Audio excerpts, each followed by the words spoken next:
Oh, what a day! What a lovely day! Welcome to Flat Earth Debate, Uncut and After Show.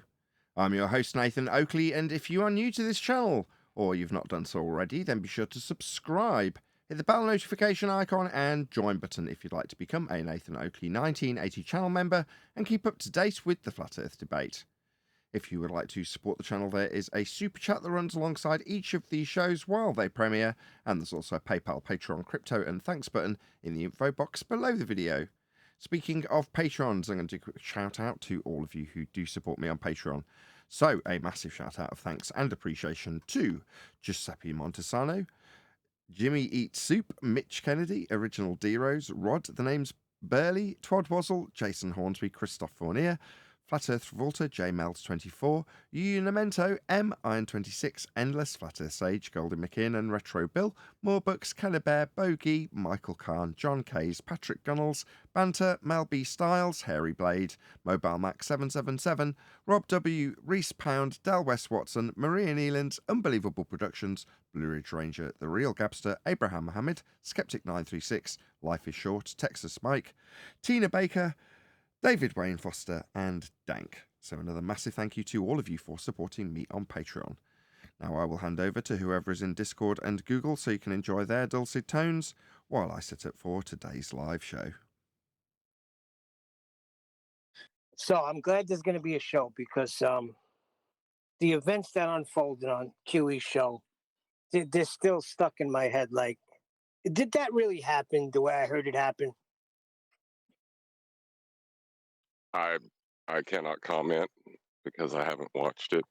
Oh, you didn't? You weren't there for the beginning, and I didn't know that was that freaking guy, Brian Leakey. I didn't know that was him. That freaking guy, man. He's lucky I didn't know it was him. I don't understand the logic in like a flat earther makes a claim, and then other flat earthers want to back his claim just because he's a flat earther. It doesn't make sense.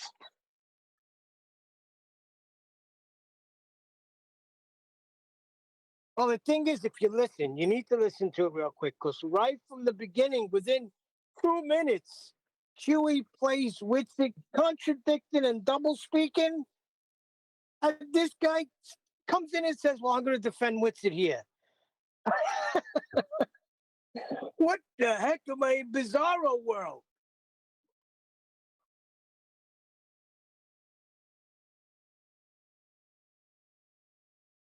Yes, you are, Neil. This is do not touch the dial. We control the horizontal, the vertical. So Twilight Zone. Oh, that's Twilight Zone. Never mind.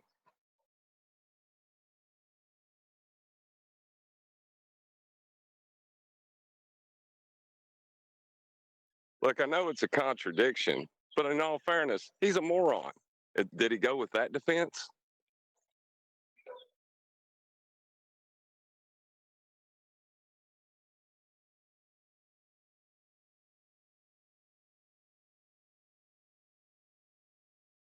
Either my speaker crapped out or Neil's not paying attention to me. Your speaker. Nah, I'm loading tools. I don't want to make noise. I'm on mute. I'm on mute. Listen, this is how does Nathan say it? I can't say it. I'm trying not to use foul language. But at the end of it, it's wittery. What's the first word? Don't say it. F wittery that we deal with on a daily basis. And listening back, that Rachie, her name is Rumpchi. No more Rumpus. She's Rumpchi or Rachis. Pick a name because that's the way she sounded. Talking right through people, not listening to anybody. Helen Adams, she demolished him. I mean, it's delusions of grandeur today.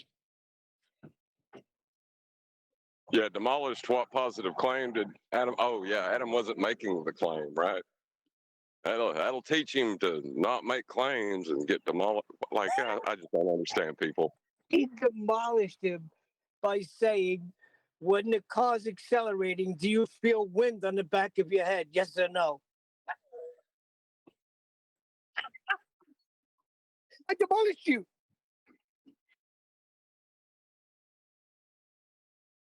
Wow. When you're accelerating, you feel wind on the back of your head. Think of the helium balloon, what they try to pull with the helium balloon. And Adam was asking her what goes on with everything if the earth is moving up with the gas, the liquid, you know, what happens with that? And she started doing a balloon illustration with the car going, where the helium balloon goes. I think Adam did say something about wind. I'm not sure. I could hear it.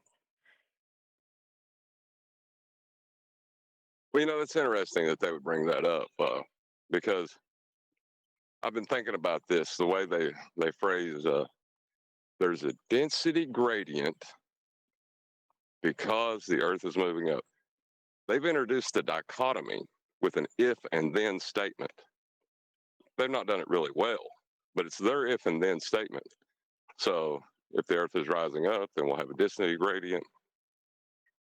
We do have a density gradient, therefore the Earth's rising up, right? But the thing is, clouds are denser than the air around them. So do we really have a density gradient?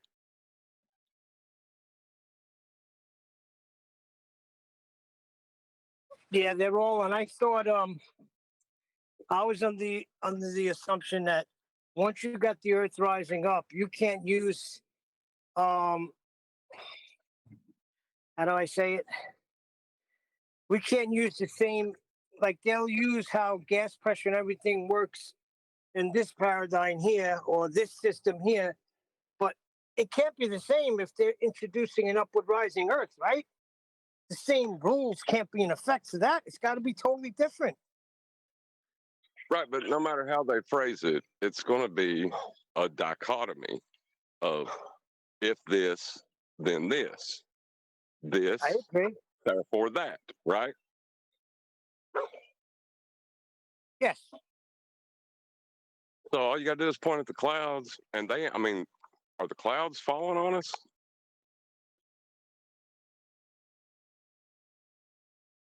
Not falling on me. I mean, Hey guys, like nobody's walking around, and all of a sudden a cloud just hits them in the head. You know what I mean? So, what density gradient are they talking about? well, I would ask them what Earth are they talking about? What do they mean when they say Earth is rising? Do they mean the ground is rising, or the whole Earth is rising in a vacuum of space? The same Because thing. that's how I see it. The controlled up narrative from the Flat Earth Society is Earth in a dome rising up through a sky vacuum, space as we know it from the heliocentric model, just with Earth as a pizza pie with a dome over it floating up. That's what they're claiming. And it doesn't matter if it's through space or what. They are claiming the very ground you stand on is rising up. That's all you need to know, really, isn't it? It's absurd.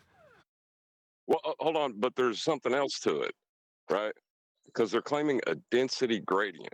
Because if you stick something in a centrifuge, you're going to get a gradient form, right? So if you express something in acceleration or any kind of movement, you'll get that gradient, right? Depends on what you're talking about. You're talking about liquids or gases? Well, what my point is there's clouds above us, and they're not hitting us in the head. So what density gradient are they talking about? I don't know. It's just like when they tell us that there's layers in heliocentrism. You're like, all right, is that the case?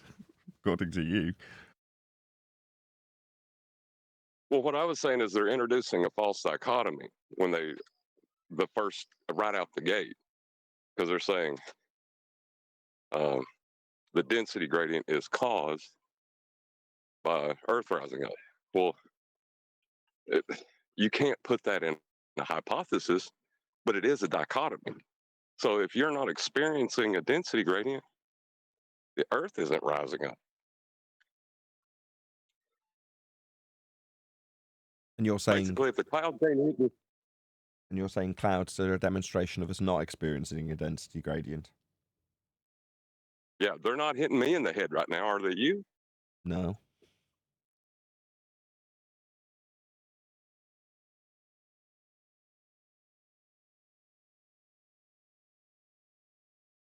as for Rachie, she's just echoing how Dell argues this. That's all that was. You listen to somebody's patter and banter over and over again, you're going to pick up on it and start parroting it.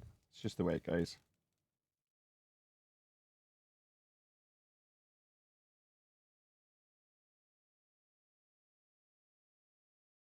I just think it's odd that right out the gate, every time they introduce a false dichotomy, right?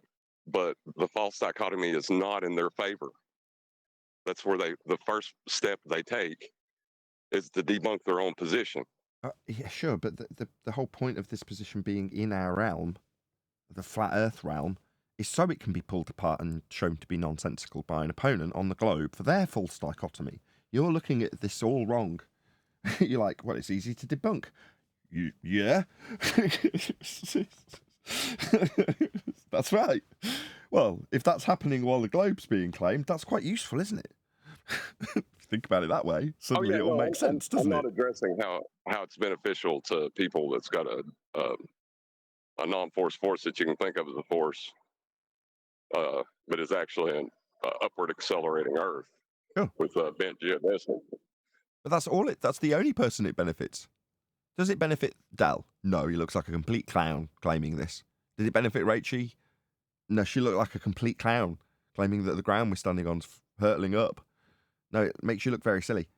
Does it benefit the heliocentrists who stack it up in false dichotomy? Oh yeah, definitely. So only really benefit, unless you can tell me someone else it benefits, this nonsense that is. Ethereans.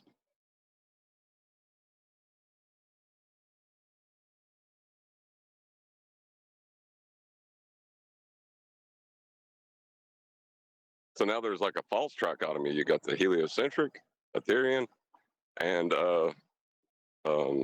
upward rising earthers to explain a phenomenon we don't observe.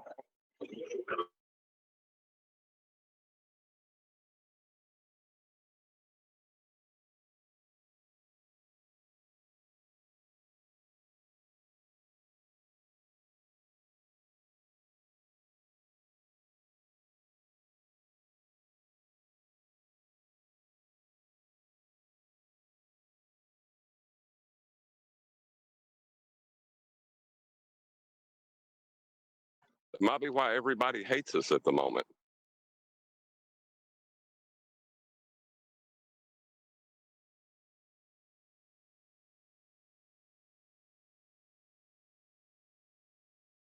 I don't hate you.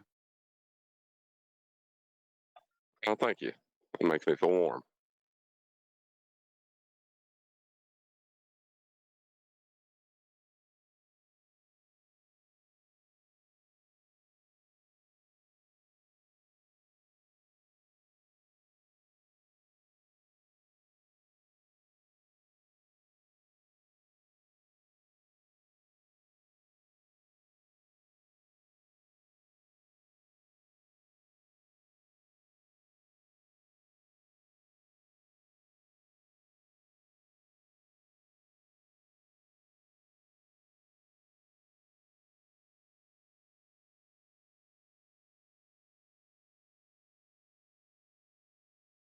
So what's on the Got menu real. today?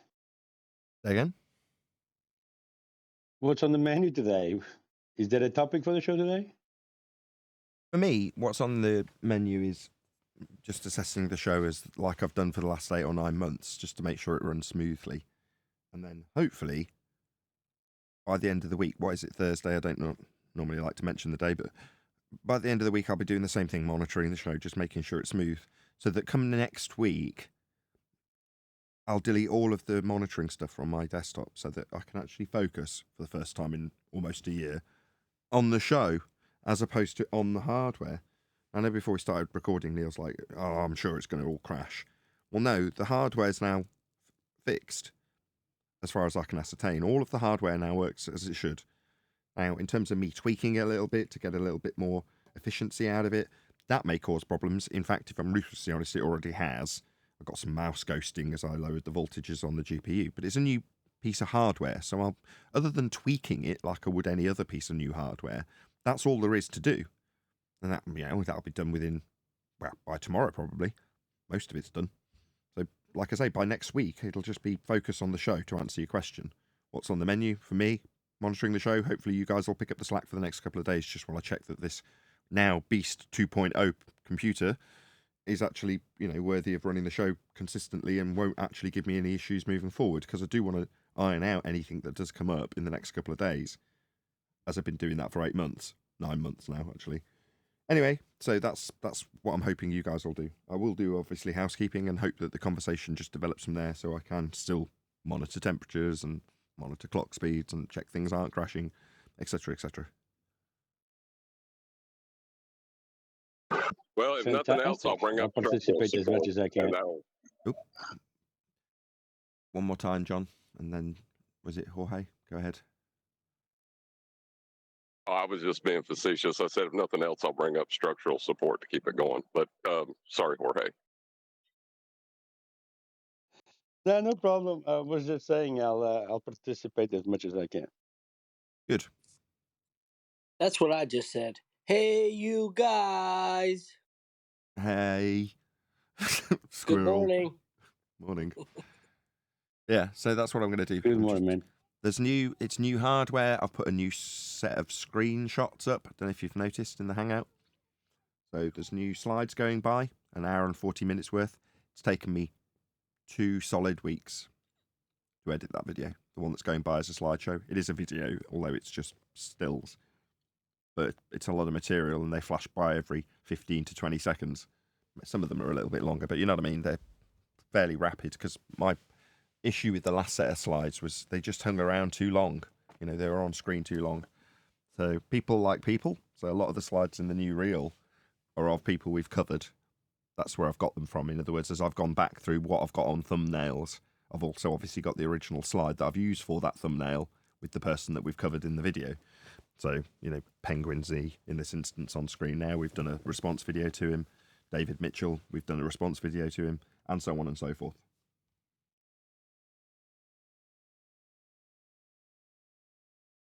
But yeah, so it just demarcates when the computer has changed with a nice new slideshow.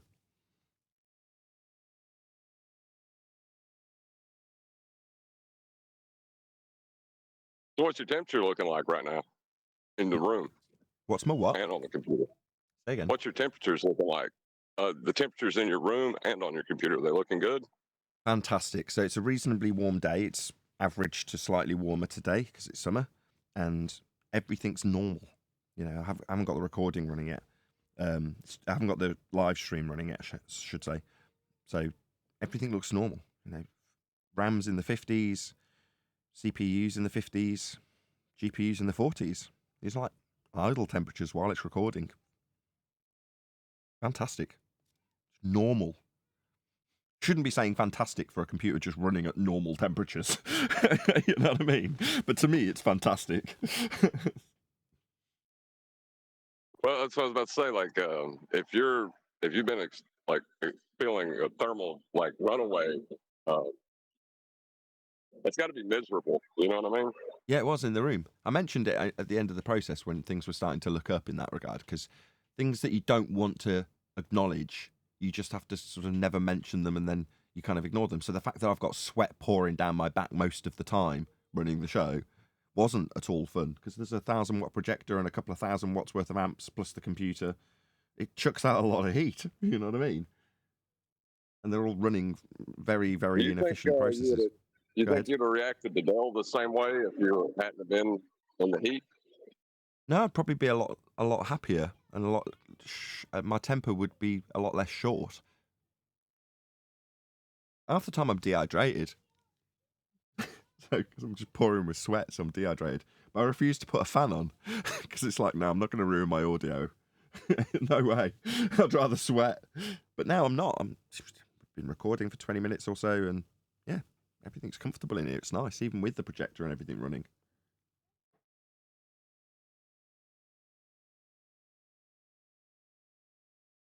Speaking of which, you've got to buy a new bulb for that. Starting to flicker, and then you have to turn the power up on the bulb when it starts to die. I've got a lovely bright picture at the moment because I've turned the bulb up. Gotta get it replaced before it goes bang, otherwise it'll take the projector with it.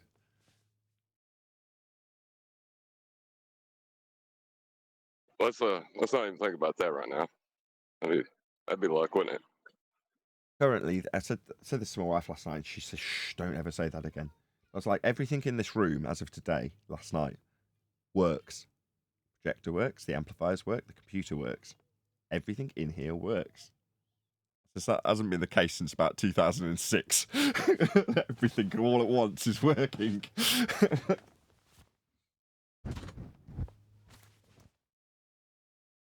Brilliant. I'm pleased if this computer manages to do a full live stream and recording today. That said, I've already Wait, tested since it. 2006? Something like that. Oh my goodness, what a struggle. Are you at the finish line? That's just the way of Wow. things. Got a lot of equipment.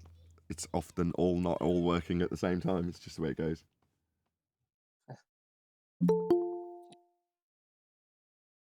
Anyway, hopefully we won't do this into next week. I said that yesterday in the live stream I did for members, just to test it yesterday. Everything went perfectly. Yeah. Is it too early for jokes? Nah, go ahead. I wish I was funny, but I never knew that fixing a computer would require polishing the housing. I mean, you went through every, I don't know, wild circumstance when it came to diagnosing your troubles. And I find out just now that it's been since 2006 you've been going through this. No. That's not what I meant at all. What a struggle. No. Since 2006, I've had all of the equipment that I've had. I mean, I haven't. I've had the speakers since 1999. I've been here forever. They're very, very old. But the system as a whole was put together in about 2006. And ever since then, there's always been one component that's not working. So it's either one channel's not working, or in this case, for the last 9 months, it's been the computer, or it'll be the projector, or it'll be another monitor, or something will be broken. And it's been just a long while since all of the equipment in the room actually all functions all at the same time. So right now you're sitting in an operational Frankenstein's laboratory. Is what you're Basically, telling yeah, me. you've got it. That's Everything's awesome, operational dude. and functional. All works. Yeah. I'll tip my hat to you. That sounds great. Yep. It'll be great for the next week while it stays that way. Till something explodes, as it always does.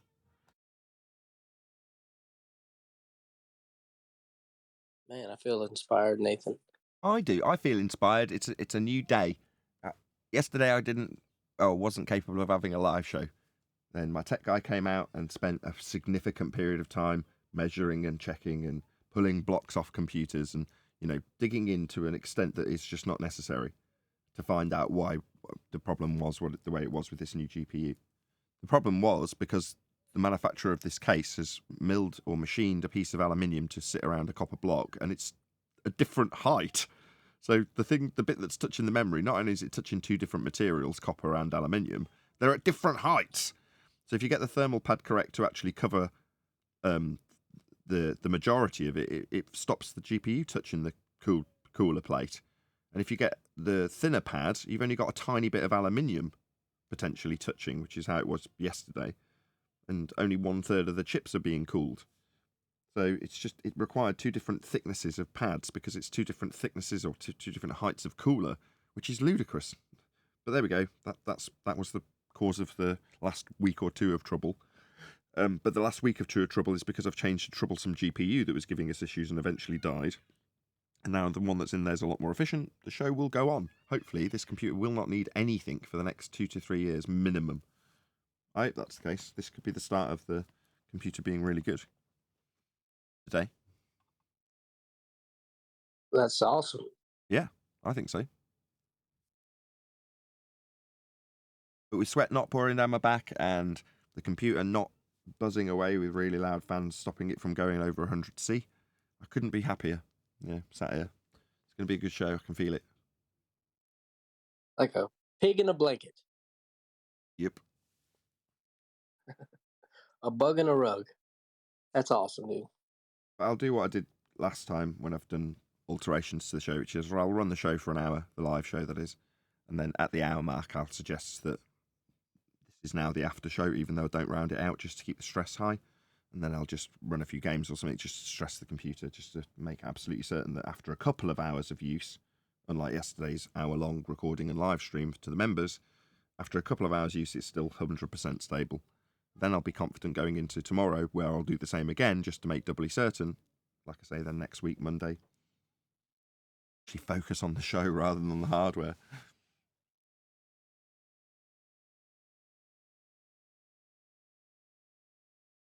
I was hoping they could put out an update that could cause a little software problem for you, but no, I might not get what I want. Nah, there's no software issue. I mean, I think I've corrupted Windows in the process of continually crashing it. And as a consequence of that, Minecraft doesn't work. But that's the only real software problem that we've got. That's not really a problem. It's a problem for my eldest daughter. But that's about it. Maybe they should pay you millions of dollars for a hardware solve. Maybe I'll be sponsored by Intel in 5 years from now when everyone figures out the truth. As when I was young and I was a gamer and I liked games a lot, right? It was important for me to play games. So I say it's important for you to get your daughter's Minecraft working, I guess, right? Yeah, it's high on the priority list, I assure you. We've told her, I promise, I'll All get right. it working. I tried today, I failed. Nice. I mean, not nice to the failing, but nice to. Yeah. Okay. Aw, we're bonding.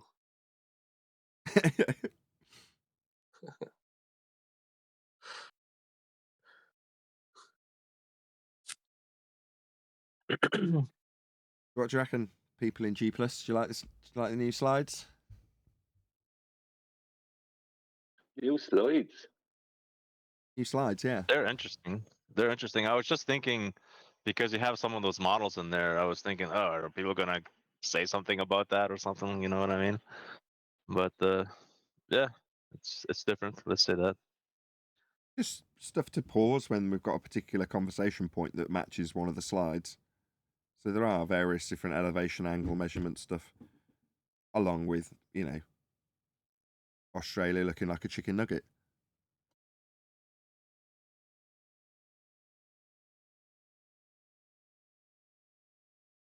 Know what I mean? I suppose, but well, what if people come in and they see like the pizza pie going through the vacuum? Like, what are you thinking? Why do you have that in there? Or what was your intention of a discussion point for somebody seeing that image? Stereotype, flat Earth image. No other reason. Oh, okay, okay. A lot of globe stuff in there too. You know what I mean? You could ask the same question about that. Ah, true that, true that. Okay. Actually, that's probably more of a globe claim with the flat Earth rising up through a sky vacuum. Right. That's more of a globe claim than a flat Earth claim. You got this dude on the ISS with his sextant. Yeah, got some good slides in there, I think.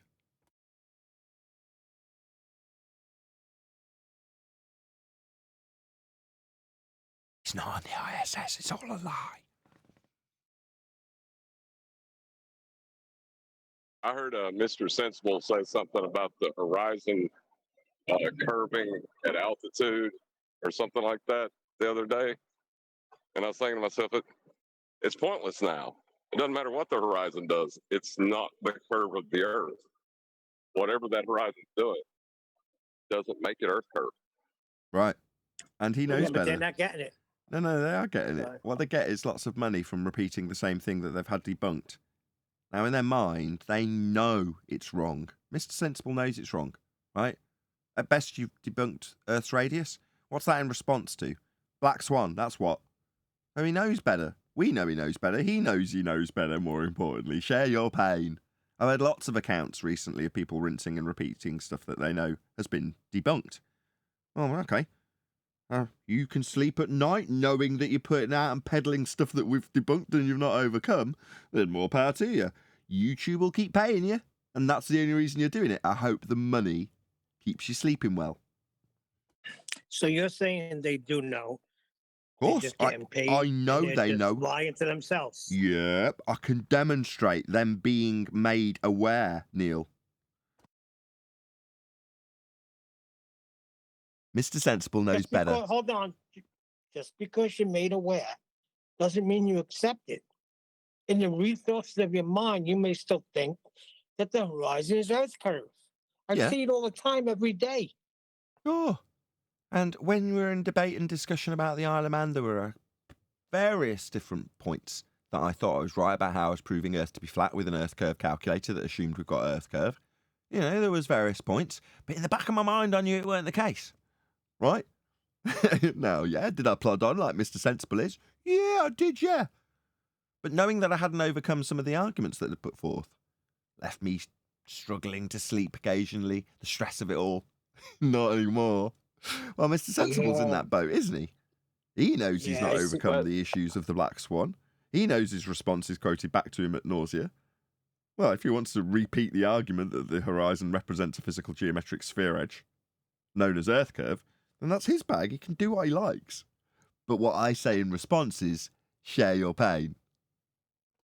I see what you're saying. Go ahead, Brian, go ahead.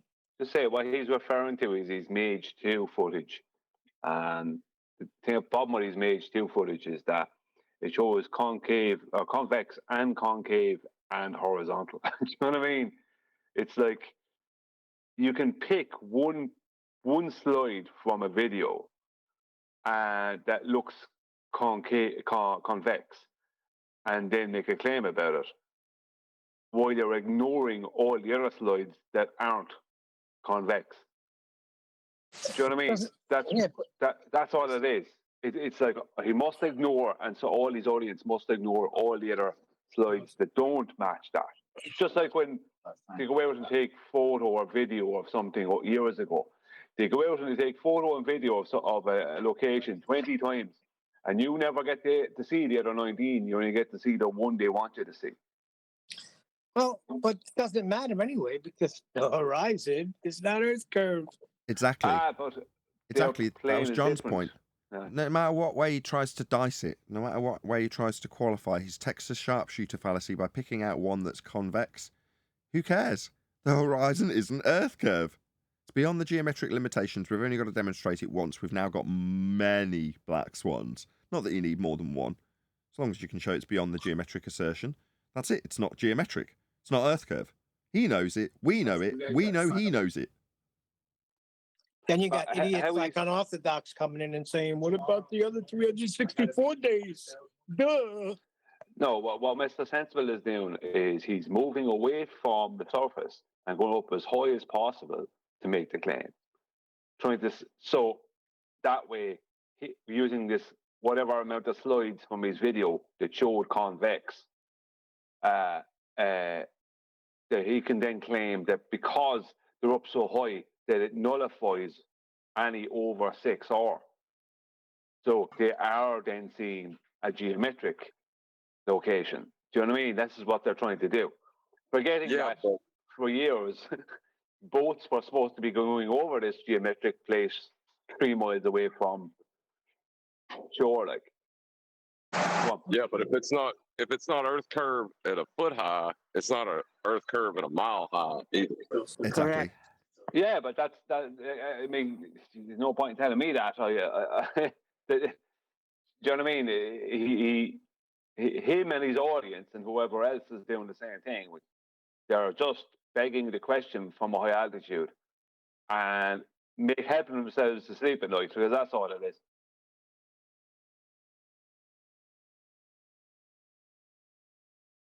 Yeah. I mean, I don't think it does, though. I don't think it does help him sleep at night. I think completely the opposite is true. So do I. But they think it will. Yeah, that might be true.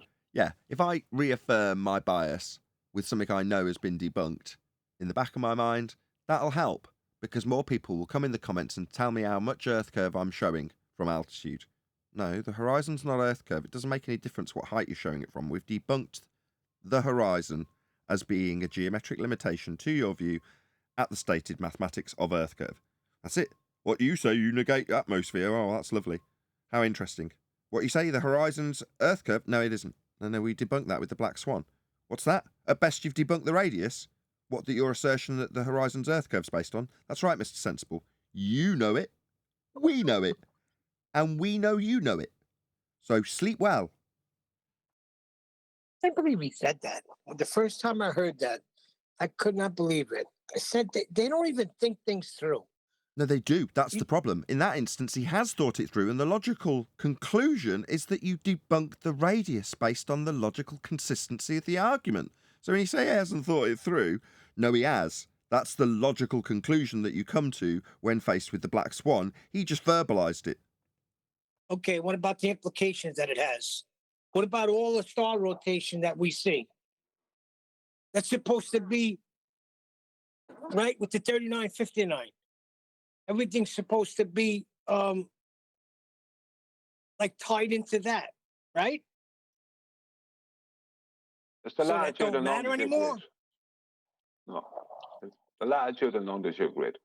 Everything they do, if you look at what they do with the latitude and longitude grid, that's Right. based off of the GP point of Polaris and any other coordinates on that grid, right? Whether it be another GP point or any coordinates where you live now, anything, is all based on that's your coordinates in reference to the GP point of Polaris. That's what the latitude and longitude grid is. It's not, and this is another thing about the Gleason's map, it's not about the sun. It shows, let's just say, the tropics and it shows the equator. But that's only because they are parallels of latitude. But that is a begging the question, fallacy, because you're believing the sun is definitely taking this path, as opposed to that is the general area that the sun will appear to be seen over at that time of year, blah, blah, blah. But it's not based on the sun.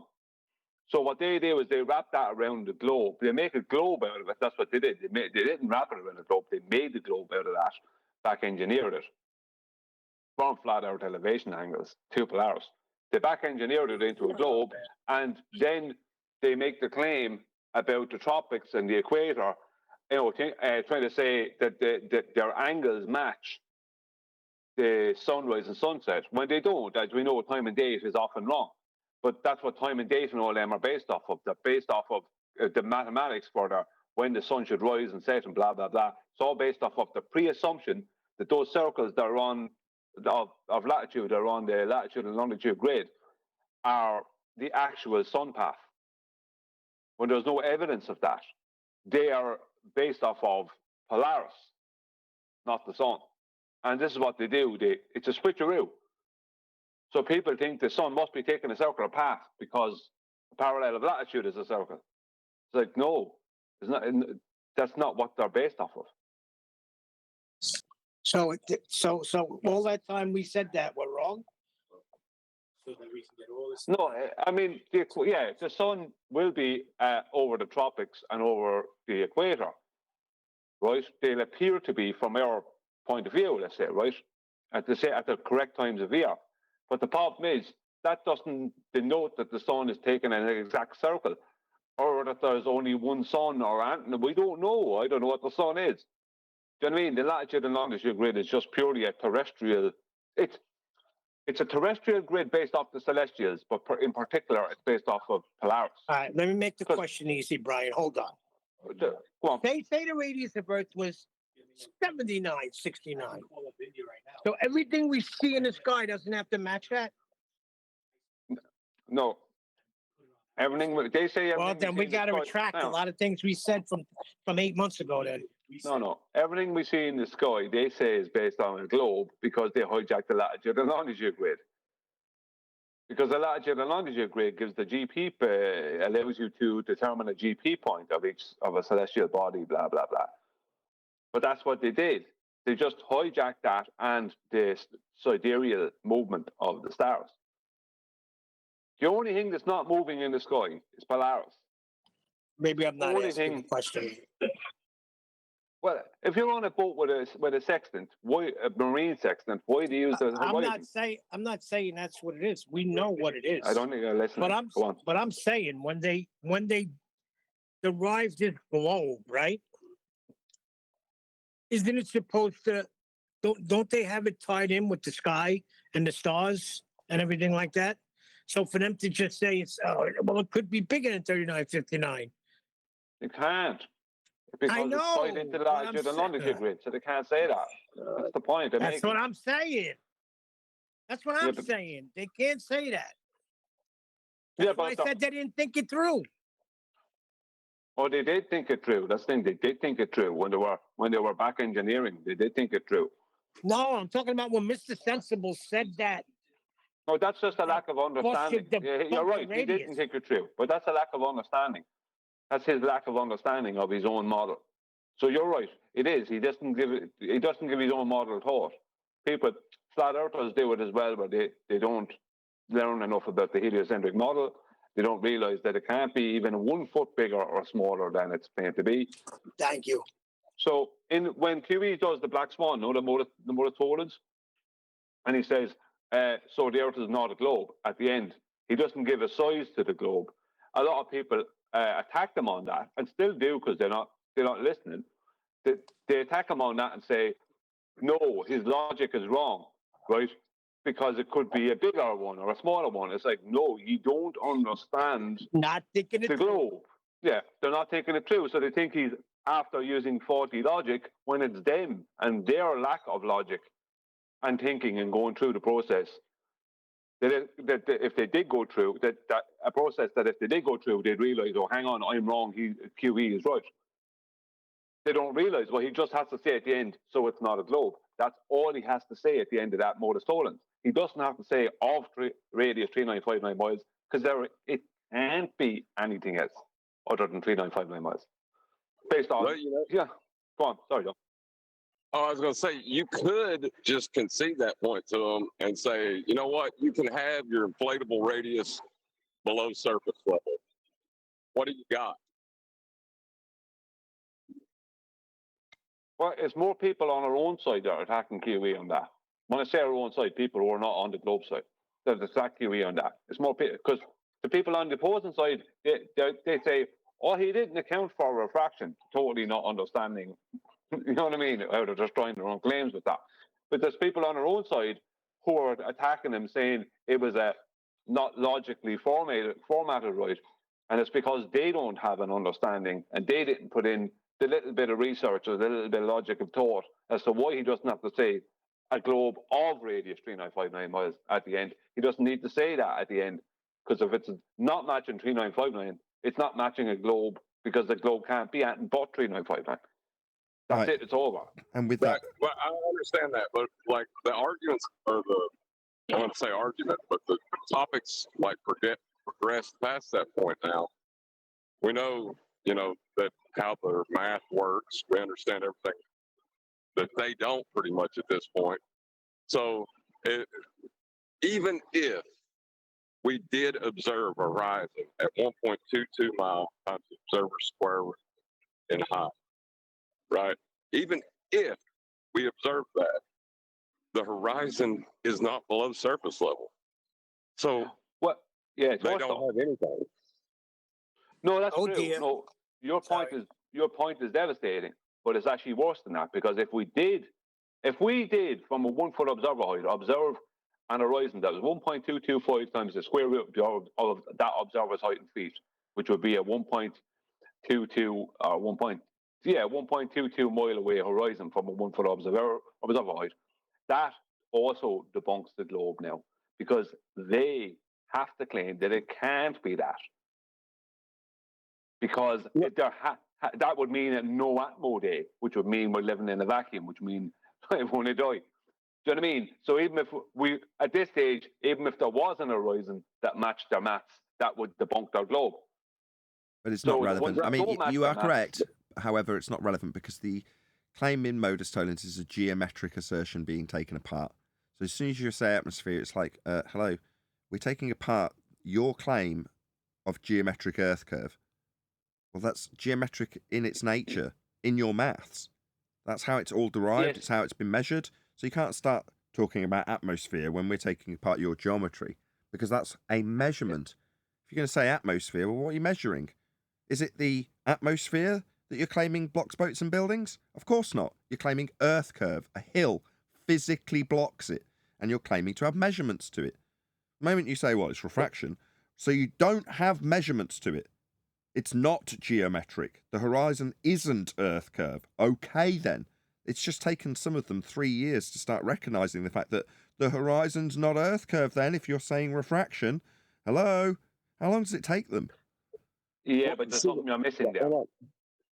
I go after you, John. Yeah, you're after missing the point there, Nathan. Go on, John. Right. But even if the horizon did appear at 1.22 times the observer's height in feet away from you, and it conformed to that geometry every time you observed it, it is still not below surface level, because the horizon is where surface level meets the sky. It will never conform to that geometry. They don't understand how their math works. Right. Their math shows marked with an X, labelled horizon, geometrically below the surface level that's integral. Level, flat, surface level.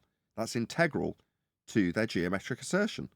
So while they may label the horizon below surface level, that's simply incorrect. You can't have a horizon below surface level. John's absolutely correct. That's always going to be the overriding point.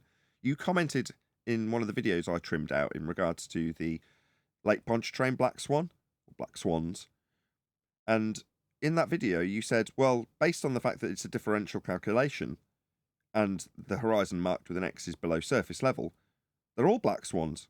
You're never going to get, if you actually accurately measure the horizon, it's never going to actually be in the position that it's labelled in geometric terms for Earth curve on their spherical basis, because it's always going to be below surface level. John's point is the most pertinent. It's the most...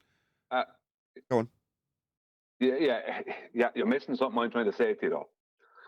John's point is backed up by, let's just say, the dip correction, right? Because that requires the water at the horizon to be in a horizontal with the water underneath the boat, proving that sea level is horizontal, right? Because it has to be for that process to happen. Otherwise, there can't be a 90, right? But my point is similar to John's, but separated from John's. I'm not saying John is right or wrong. I'm not saying John is wrong. He's 100% correct. And I'm 100% behind him, and I'm not arguing even remotely with him. What I'm saying is that because they must claim that every horizon must be more or greater than what their geometric maths say, due to the fact that atmospheric standard and terrestrial refraction exists, was what their claim is, right? Now that, besides the fact that debunks them, right, immediately, right, if we did see an horizon that matched their maths, their geometric maths, and we're all still breathing, then that also debunks them.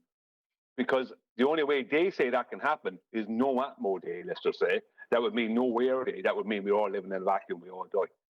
So if we ever even came across that, if there was ever an image or proof of an horizon that matches their maths, that debunks them also, because we're breathing. Because for that to happen within what their claims, that can only happen if there is no air. Do you understand what I mean? Right, but that can never happen. You'll never see a horizon below surface level, ever. But I can guarantee you. Yeah, but we're talking about a distance to an horizon. It's not about whether it's curved or horizontal. It's a distance. If we see, if there's a demarcation point that proves that an horizon is exactly what their geometry states in some video they come up with, they don't realize that will also debunk them, because the only way that can happen within their model is that for us all to be living in a vacuum. So either way, they can, no matter what they present, they're debunked. Right. If you give them a tacit acceptance that you can have a horizon below surface level, you could argue that point. Yes. I don't even have to deal with the surface level, whether it's curved or horizontal. No. No. As I said earlier, John's point will always take precedent. It will always come first, because first and foremost, the horizon you're detailing, no atmo or otherwise, exists in the maths below surface level. That means John's point will always come first. Sorry, I could hear the corners of his mouth turning up while he said it too. You think I'm opposing John's point? No, I don't. No, I don't. I'm not saying opposing that. John's point. Listen to what he said. He said if you give them a tacit acceptance that the horizon's below surface level, you can then argue about atmo. Now he's not decrying your point. He's not disagreeing with you either. He's saying that I don't think any of you are getting it. We are getting it. I know totally get what you're saying. Say it. Tell me. You're saying they've got to have no atmosphere. We've got to be in a vacuum in order for them to start asserting the physical geometry. We don't exist in a vacuum. So their point's always going to be hindered by the fact that they've got 7/6 terrestrial refraction. That's your point, right? No. My point is that if they ever even came up with an observation that matches a distance to the horizon that they need it to be, they can't even use that within a claim. They can't even use it then, because that would mean, because it's debunked by the fact we're breathing. Because the only way that's possible within their claims is that if we're not breathing, if we're in a vacuum. Yeah. That's the only way they. Yeah. So yeah, the only way to measure. Okay. An image. To summarise it differently, the only way to measure the geometry would be if it was in a no atmo circumstance. Yeah, but in order to do that, in a no atmo circumstance, you have to, what did you say, give them a tacit acceptance, John?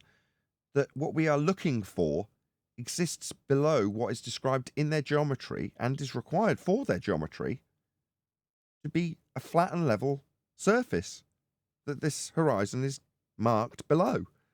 And you can't get around that. Atmo or no atmo, or, the ability to see below surface levels, always going to take precedent. That's all we're saying. We're not disagreeing with you. You're right. Yeah, but it's not. I'm not even dealing with below surface level. I don't have. I know. The crosswire comes because both circumstances are self-contained. Your description of what you're overcoming is a globehead's idea of what the maths gets reified into when they look at a picture or at the horizon with their eyeballs. In reality, the two are not the same thing. The maths is entirely separate from physical reality. And in the maths, what you are describing they would see with or without atmosphere exists in the maths below surface level, because it's not representative of reality. Now that's an example where it's not comporting with reality, because you can't see a horizon below surface level. But they would say, well, no, the horizon below surface level, just to keep the example going, is visible in its geometric limitations on these perfect weather conditions. For example, response. Two ways you can take that. No, you'd have to be in a vacuum in order to measure the geometry and have it comport with your geometric maths when you look at a horizon that's below surface level. So it's always going to take precedent, is our point. Yeah. You're not picking up on that because it's... No, I understand that point implicitly. I understood it immediately. I understood it the minute it was said, whenever a year or whatever it was. I've made videos that show I understand it. I don't even know if me and John were saying it at the same time. Now, I gave it to John because John said it the most, so I'm not going to try and take it away from him. But my point is that even if they did come up with an horizon distance that matches their geometry, they still can't use it because they'll be breathing. Do you understand? No horizon is any good to them. I got you, Brian. I got you. Yeah, if it was Anthony, though, when I used to yell at Anthony because I was a lot hotter about not begging the question, that's where John said, if you give them a tacit acceptance that there is a geometric horizon to be measured with or without atmosphere below surface level, you're essentially allowing them to have their begging the question fallacy of a horizon below surface level. I see. Sorry. I see what John's saying now. I got you. Yeah. No, you're not saying what I'm saying. I know you're not. Oh, I am seeing what you're saying. Nathan just said. No, you're not. Oh, I am. Saying it. Oh, I am. I have empathy. Okay, I can then. see what you see. No, you're not. You think I'm begging the question. I'm pointing out a very pertinent thing that you think is begging the question. I'm not begging the question at all. I'm saying I'm lazy, and in order to get into the wrangle-dangle of what a geometric horizon is, you ultimately must be begging the question that you can't deny. You can't say, well, you're just saying I'm begging the question. No, I'm not decrying your point either. when people are critical in this instance, it's not because we don't agree with the argument that you're putting forth or with that we don't understand it, Brian. It's just that there are shortcuts that John in this instance is going to highlight on top of it because this is maybe the words I'm getting you to take umbrage with, takes precedent. And that's the only way I can phrase it. It's a quicker route to the end of the argument. There's no other way. And Anthony used to do this too, because he wanted to say, no, when you consider Earth to be a sphere and you examine this aspect of it, it doesn't function correctly. And I go, I don't consider Earth to be a sphere to go through the processes of figuring out where the horizon would or wouldn't be in a no atmo day, because it's taking you to give him the, quote, tacit acceptance to get to that argumentation point. It doesn't mean I think you're wrong or I think it's the wrong way to go about it. You've got to understand it from an audience point of view. I'm glad you're doing it, Brian. That's what I'm getting. Because So what are you saying, Brian? I'm trying to conclude. If I wasn't being interrupted, I'd be concluding. Telling you what I'm saying, Neil. Right. What I'm saying is, you will still get into that wrangle-dangle. Regardless of chopping the legs off the Black Knight, the Black Knight will still fight back with atmospheric anomalies that allow you to see geometry in their mind's eye of their argument for Brian to come back at them with. And if you don't have that to come back at them with, that will be, to the audience, seemingly the end of their argument and they've won, right, Brian? You've got to know this stuff. Yeah, but let's say, whereas Wally approaches me with a video that has an horizon that matches their maths, right? A distance to an horizon that matches their maths, right? And I ask him, were you breathing when you got that observation? Yeah. Well, that debunks you then. Well, My point is... That's the point. No, It's not fair math. It's flat Earth math.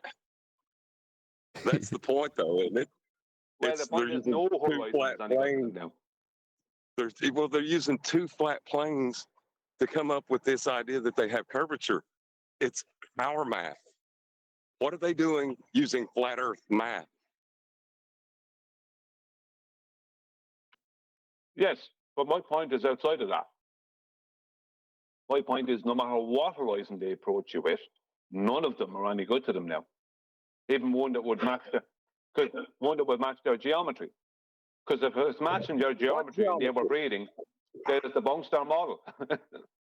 What model? What geometry? They're using flat Earth geometry and flat Earth models. Yeah, I know that. I think you're missing the subtleties of the point.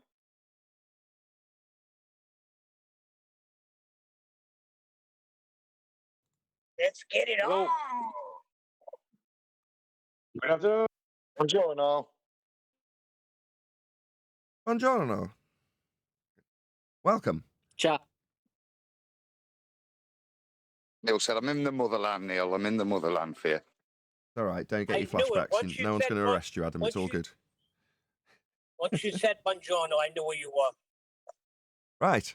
So we are now functioning, hopefully fully functioning, on Beast 2.0. This is the new updated Flat Earth debate computer, which will hopefully be nice and stable and cool for the next 2 to 3 years, maybe even longer. We shall see. If this computer fails on its ass in this next couple of days testing, we will know. But we are back after a few days off with a computer tech guy coming back and forth into this house, flat as the case may be, to make this computer rock and roll so I can ask these following questions that are extremely important that you all share so that everybody can hear about physical geometric sphere edge horizons formerly known as Earth curve. Any evidence thereof? Negative. No, but just to come to the housekeeping question, the past week or so, I think, with the nonsense that we've been dealing with, really highlights how powerful these housekeeping questions are, and how they're more relevant than worrying about ether or upward moving Earth.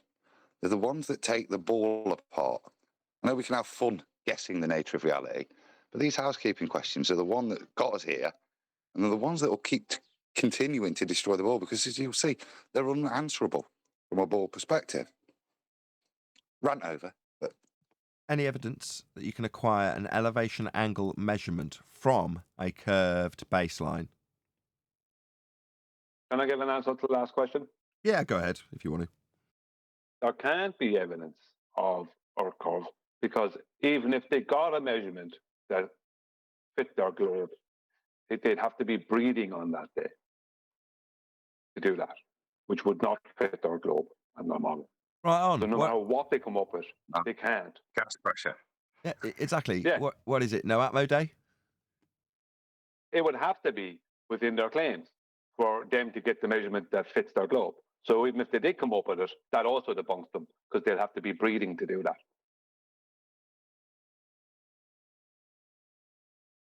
True. But any evidence you can acquire an elevation angle measurement from a curved baseline? I still haven't heard back from Neil deGrasse Tyson, so I would say no. He's an astronomer as opposed to a navigator, though, isn't he? I mean, he's not going to know how people use a sextant to...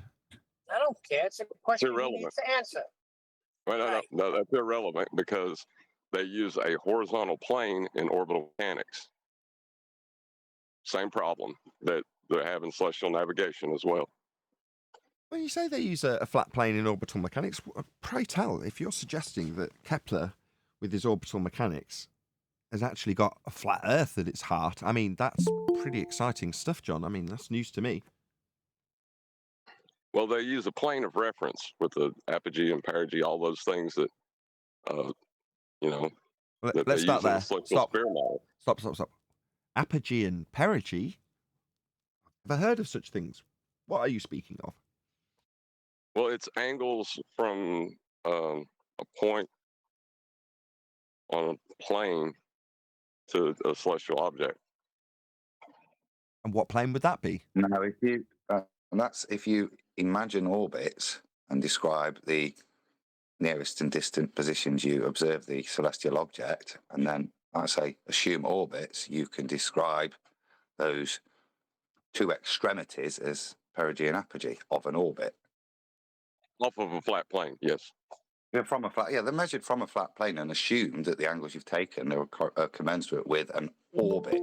And if you do that, you can describe those extremities as apogee and perigee. And John, wouldn't all the other let's just say so-called planets also have to be everything they calculate would also have to be calculated from a flat plane at the center of them, wouldn't it? Yeah, they call it a plane of reference in the mathematics. Yeah. What about the sun? Would that have to have their sun? Would that have to have a flat plane for their measure? Speaking of which, any evidence of the distance to the sun? Well, that's how they get their angle primarily to begin with before they introduce a radius value. Hold on, angle to the sun's not going to give you distance. Angle's not actual size or not actual anything because it's not giving you a physical distance measurement. So if you're saying it's all about the angle, that's not giving me an answer to my question. 50 people watching, please share the show. Smash that share button. Shout out to Sensual Goat for smashing the super chat. Just one sec, John. We'll come back to you. It says, notorious anti-flat earther, Planner Walk, has recently come out as trans. Hopefully he will encourage others to have the courage to follow their destiny. Okay, I mean, not really on topic for us, but sure.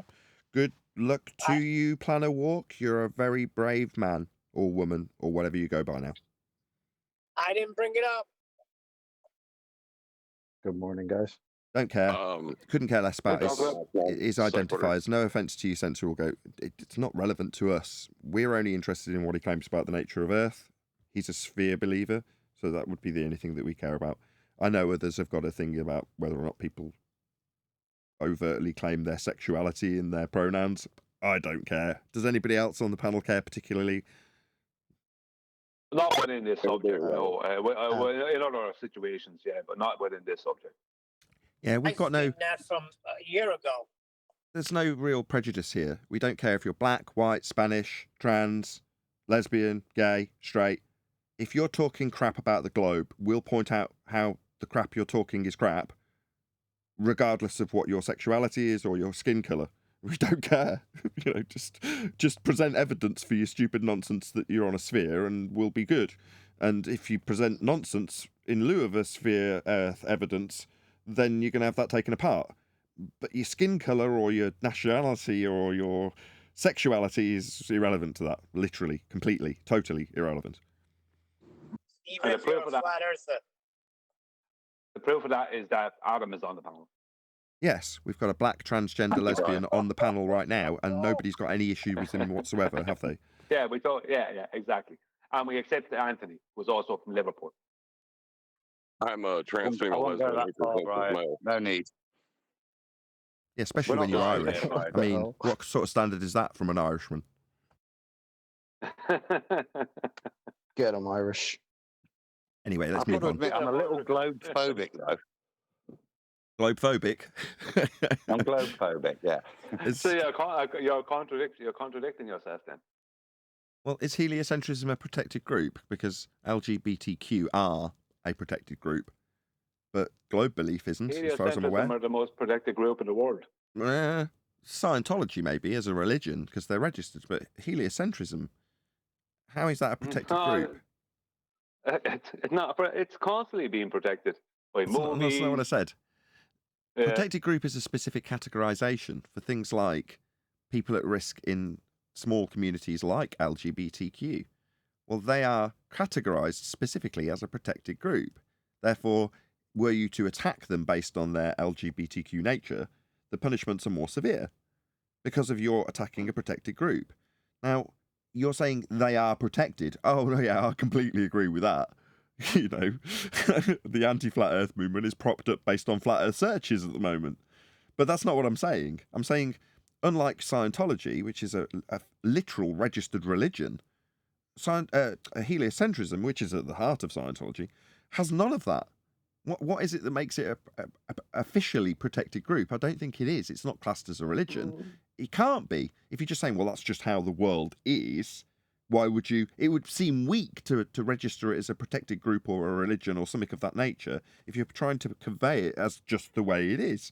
It wouldn't need it, and if you show that it does need it, well, why does it need it? Why do you need to protect this if it's just the way it is? So I don't believe it is, but maybe I'm wrong. No, I would say it's the most protected group in the world because they. I agree. You're not picking up what I'm putting down. Yes, it is, in quotes, the most protected group, but in terminology, in terms of Western world culture and what we call a, quote, protected group, heliocentrists aren't a protected group. You're just not picking up what I'm putting down. Yeah, but if they call them, if they said that they were a protected group, then that takes away their validity. Exactly. If they don't have any. Yes. So they have to, do you know what I mean? So they can't say they're a protected group, but they have to constantly protect them.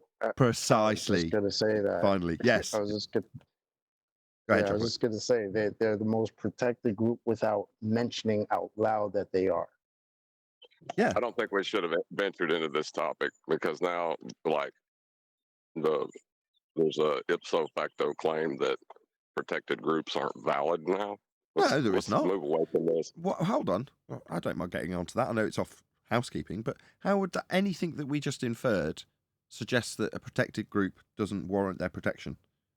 I don't get what you would infer that. If heliocentrism claimed a protected group, they would be it would invalidate them, right? Exactly. So if you're a protected group, you're invalid. No, I'm saying that you're subject to prejudice because you're an individual group that can be categorized as such, but you can't categorize what is considered to be reality as a group and then protect that group. There's no need, and it would weaken the position that it is just reality if you categorized it as a group that needed protection. That doesn't invalidate the protection that may or may not be required for any other individual group, in my humble opinion. Well, But let me I throw this at understand. you. Sorry. I'm just saying that we're dancing a dangerous line for no reason. It's a red herring at best. Agreed. Well, Can I point out the irony though? Because I mean, this is normally not on topic for us, but it was brought up. So look how what's his name? Planet Walk came out and said, yeah, he's a woman. Okay, that's awesome. And he gets all these Globers to back him up and say, yeah, we cheer you on and you should be free to be who you are, and that's what's up. Okay, great. You should be free to be who you are. Okay.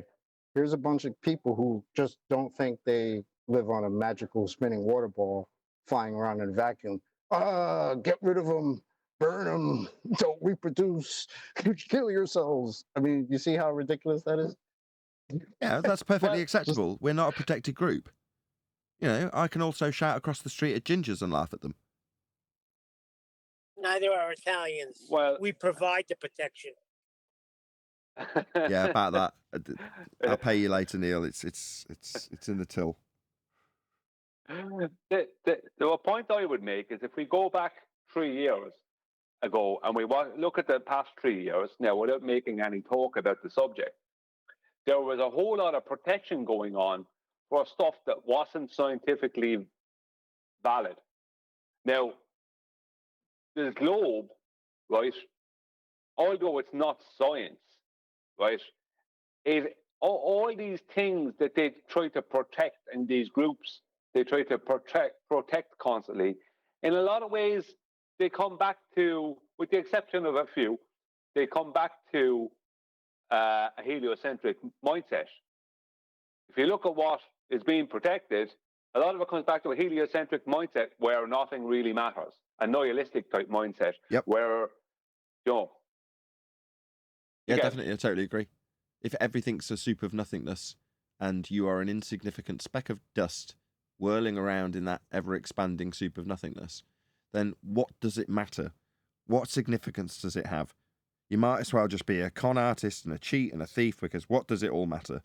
Now, those were some of the things that I contemplated. Fortunately for me, I'd already faced my demons before I found Flat Earth, because suddenly you appreciate that there's only one real outcome to what we've discovered, which is to say that the ontological primitives, that's where you end up. And you go, okay, so there is some purpose to where we are and what we're doing, and there must have been an external force that created it all. That means that there are potential consequences to your actions. You can't just stuff those demons into the closet and never worry about them again. And upon finding out that there may be, in fact, a creator, you might have to, heaven forbid, face your own demons. And a lot of the people we oppose, and oppose us, don't want to do that. The skeletons in their closets are too scary for their own good. So they don't want to open the door to their own scary closet with their own scary skeletons in them. And they might have to face them if they suddenly contemplated the awful reality that they see Flat Earth to be, rather than suppressing us and telling us not to breed and drink bleach and jump off buildings to prove gravity. Wait, are you saying that we are not like primordial fish, frog, swamp soup that got hit by lightning and got real sentient? Is that not what we are? No. Monkey, fish, frogs. What? the primordial soup that we were all before lightning struck and gave us life. Arwen, you don't know about that? I do. Almost 70 people watching. Please share the show. Massive thank you to all of you who's smashed the share button already. It's probably why we're creeping up to 70 people already. So please share the show if you haven't done so already. Also, shout out to Iron26. You smashed the sharing of gift button. I don't know what that is, but he's done it and he shared memberships with people. So thank you very much for doing so. Really appreciate it. Nathan, if you're looking for a video to review, I can give you a Dave McKeegan video. If you like. Do you want to post it in Master It's B? up to you. I don't mind it. If you don't want to review it, I don't. No, I don't mind. It's been a while. I don't like doing them one after the other, but fine. If you want to cover Dave McKeegan, if it's something specifically important. Well, it's not so much I want it. It's just a video I posted recently I haven't even watched it. I posted recently in Master B. I was laughing at something. Is it the one that's called "Why There Are No Flat Earth Surveyors"? Is that one, or is it another one? Because I saw that one pop up. Well, that's right up your street, Brian. So yeah, I can lean on you a little bit. Out. That sounds good. If you can dig out the link, I'll ask another couple of housekeeping questions while you post it to Master B. But that's right up your alley, so I'll lean on you, Brian, obviously. Okay, yeah. You dig it out. I thought the title was kind of... Sorry, Nathan. No, I was just going to ask another housekeeping question. Go ahead. I was just going to say I thought the title was kind of funny, being that he was the one talking about flat baselines in his last video, in address to us. The title of that was quite ironic. It'll be Dave McKeegan rides again and proving a flat Earth, whilst postulating whether or not we have flat Earth surveyors. I mean, I'm sure John will pipe up as well during this presentation, but I'll lean on you two for the reasons I disclosed in the pre-show. But yeah, so we'll get to it in a minute. Any scientific evidence of gravity?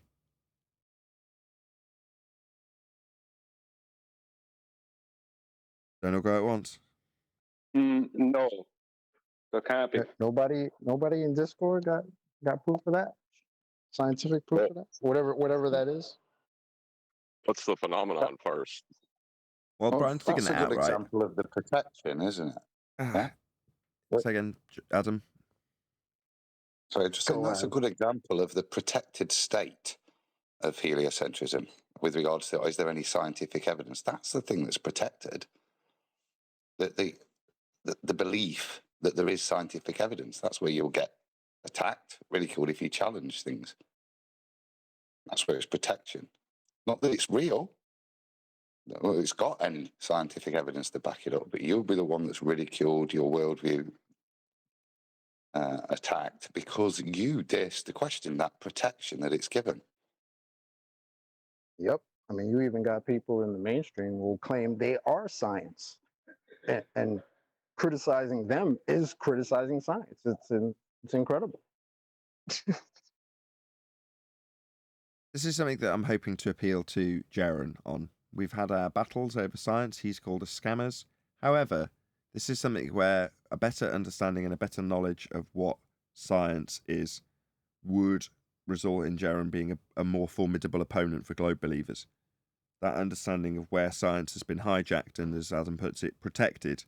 The pseudoscience claims of non-scientists are what is protected. Right, Adam? Yeah, exactly. They're allowed to present. Now look at Brian Cox. Look at what he presents to you. Yeah, and you can't challenge that that's not science. You'd be attacked and ridiculed, not based on the content of your critique, but what you're attacking. 80 people watching. Please share the show. Smash that share button. So Nathan, why don't you call him in for a little meeting, get together with Jaron, and try to break it down for him. Let him know you got a bigger audience, and aren't we in this together, and see what you get. I can only appeal to my own audience, you know. In that regard, I can keep doing what we do. I've suggested to QE that we have a Ballbusters that's got a scientific focus again. But I want to preface when we're doing it to say, no, I want to appeal to someone on our own side who I want better things for in terms of their ability to take apart a scientific claim from the globe side. And that's something we've been focused on for 5, 6, maybe even more years. And I don't see any reason why we shouldn't try and impart that onto our friends, which is what we're going to consider Jaron in this scenario. I made a proposition. Sorry, John, I'll go after you. Go on. I was going to say, but, you know, setting the feast of nonsense, putting that stuff out on the table, gets you jacked up in the algorithm. So how are you going to sell that to someone who's being boosted in the algorithm because of that thing? I don't know. I just know what's right, and, you know, strives within the algorithm have to come second to a person that's in the community and considered highly having a misapprehension about what science is and isn't. And a minor tweak to their language from science has lied to me to pseudoscience has hijacked science to lie to me, which is what's actually happened. Now, the more times we can reiterate that, with Jaron's name being mentioned as we do so, you would hope that the message would eventually, via osmosis, through the people who listen, whatever means, make its way to Jaron and hopefully have a positive effect. That's what I'm hoping for. Which to me is the crazy part. Sorry, Brian. I was just gonna say real quick, just because that to me that's the crazy part, right? Because I remember Jaron used to very much focus on the difference between science and what before we started using the name of it, the actual name pseudoscience, they would call it scientism, which is pretty much the same shit, right? And he would focus on that. So this is where I don't understand what happened, like how it went down this route. It's a little crazy to me, but whatever. I propose to QE. I don't know if he's going to respond to it. last night that we should do a ball buster show purely on every topic within the Feast of Nonsense and go through each topic, ice walls, upward moving earth, all this kind of stuff. Go through each topic, and show it for what it is. The history of it and all this kind of stuff. So there's something then, a show, a presentation that can be presented to somebody and go, this is the Feast of Nonsense. Stay away from this Feast of Nonsense. This is what's out there to fool you. Do you know what I mean? I think that would be a good ball busters. I think so. I'd hesitate to say stay away from it. I know it. You know what I'm saying? Because you can't. I mean, you really can't tell people what to get involved in or not, right? But recognizing when it's just that, the Feast of Nonsense, like we call it, and the actual empirical nature of what flat Earth is, I think just recognizing that difference is important.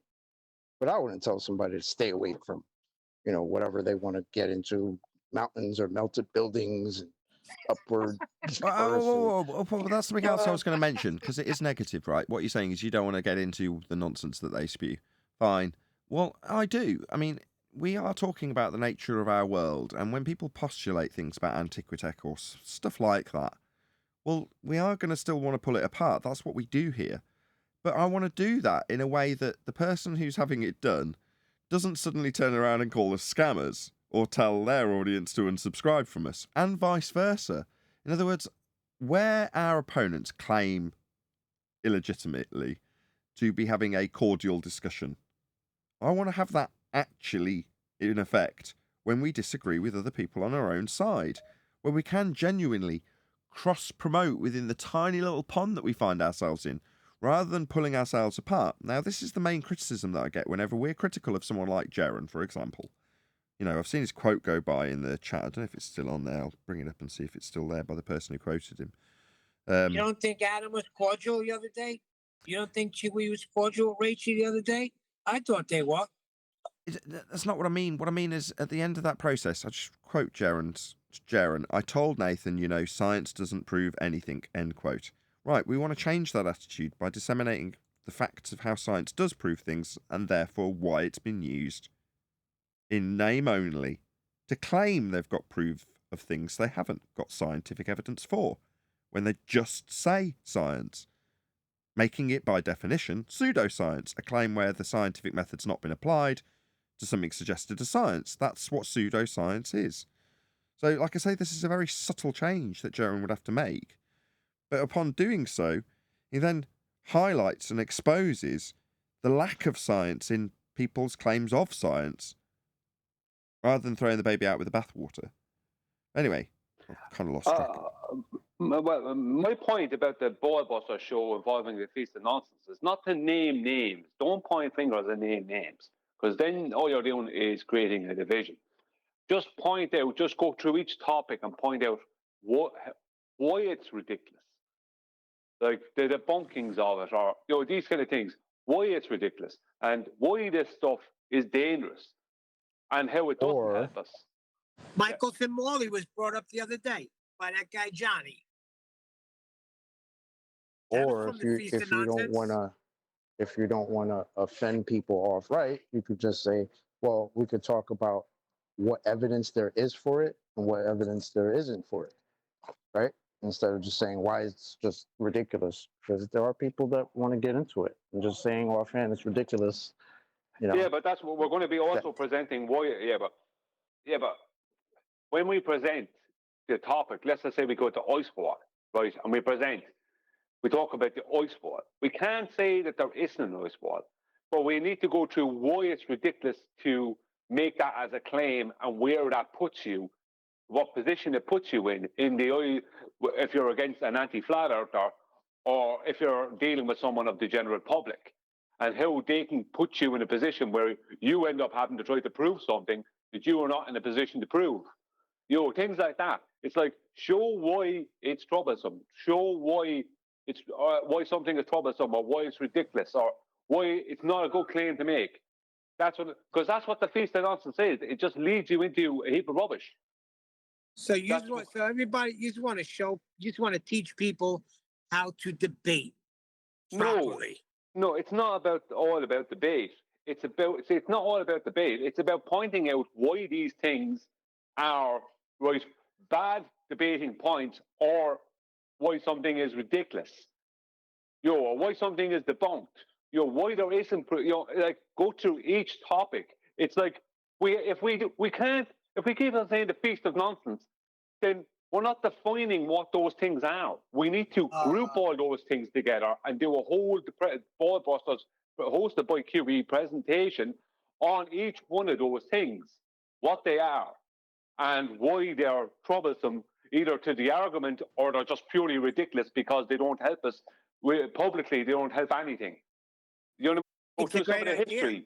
Right, sorry to interrupt you guys. Yeah. So just going to shout out, just about to hit 100 people watching, so 99 people currently watching. Massive shout out to all of you who've shared the show and got us up to 100 people watching on this first live show back after a small gap. So really appreciate it. If you have just joined us, thank you very much for clicking on the link that you got shared.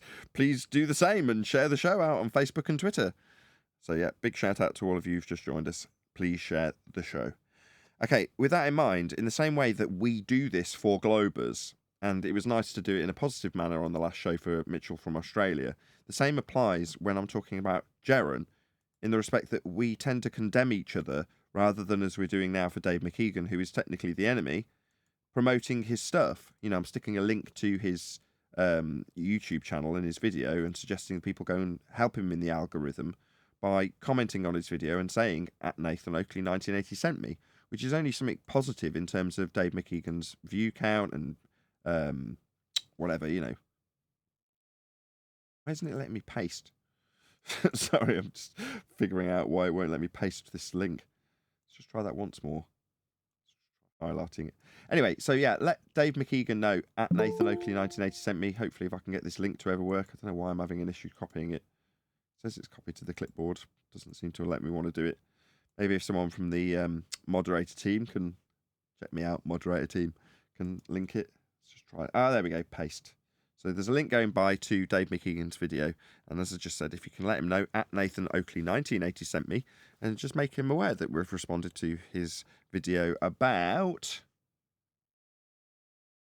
why are there no flat earth surveyors, which is the name of his video. So yeah, check it out. Let him know at Nathan Oakley 1980 sent me. Now, I'm going to lean on Brian. Typically, I'd just say I don't know much about this video, but I'll respond as I see fit. But this is Brian's suggestion because it's right up his alley. You know, he's second only to 10th Man, who, let's be honest, is much better than Brian. But, you know, we'll make do with Brian for today. And when yeah. it comes to surveying, I was just pulling your leg. Before you even start the video, the title of the video is completely fraudulent.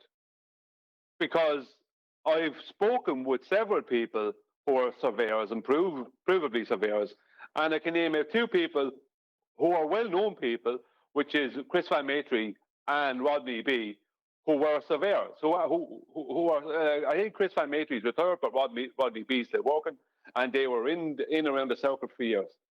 So to say that there was no flat earth, why there was no flat earth surveyors, is a completely fraudulent beginning to his video, because it's completely wrong. How are there no flat earth surveyors when the earth they're surveying is flat? Yeah, well, there you go. You see, this is going to be leaning on a heap of rubbish. Everyone, hope you're doing well, and thanks for joining us for another video. Now, regardless of which side of the fence you're on about what shape the Earth is, one thing we all seem to be able to agree on is that surveying works. I don't mean the people who stand in the street with a clipboard asking you 95 different questions about your latest bowel movement. I'm talking about surveying using equipment such as theodolite to survey an area of land and get accurate measurements.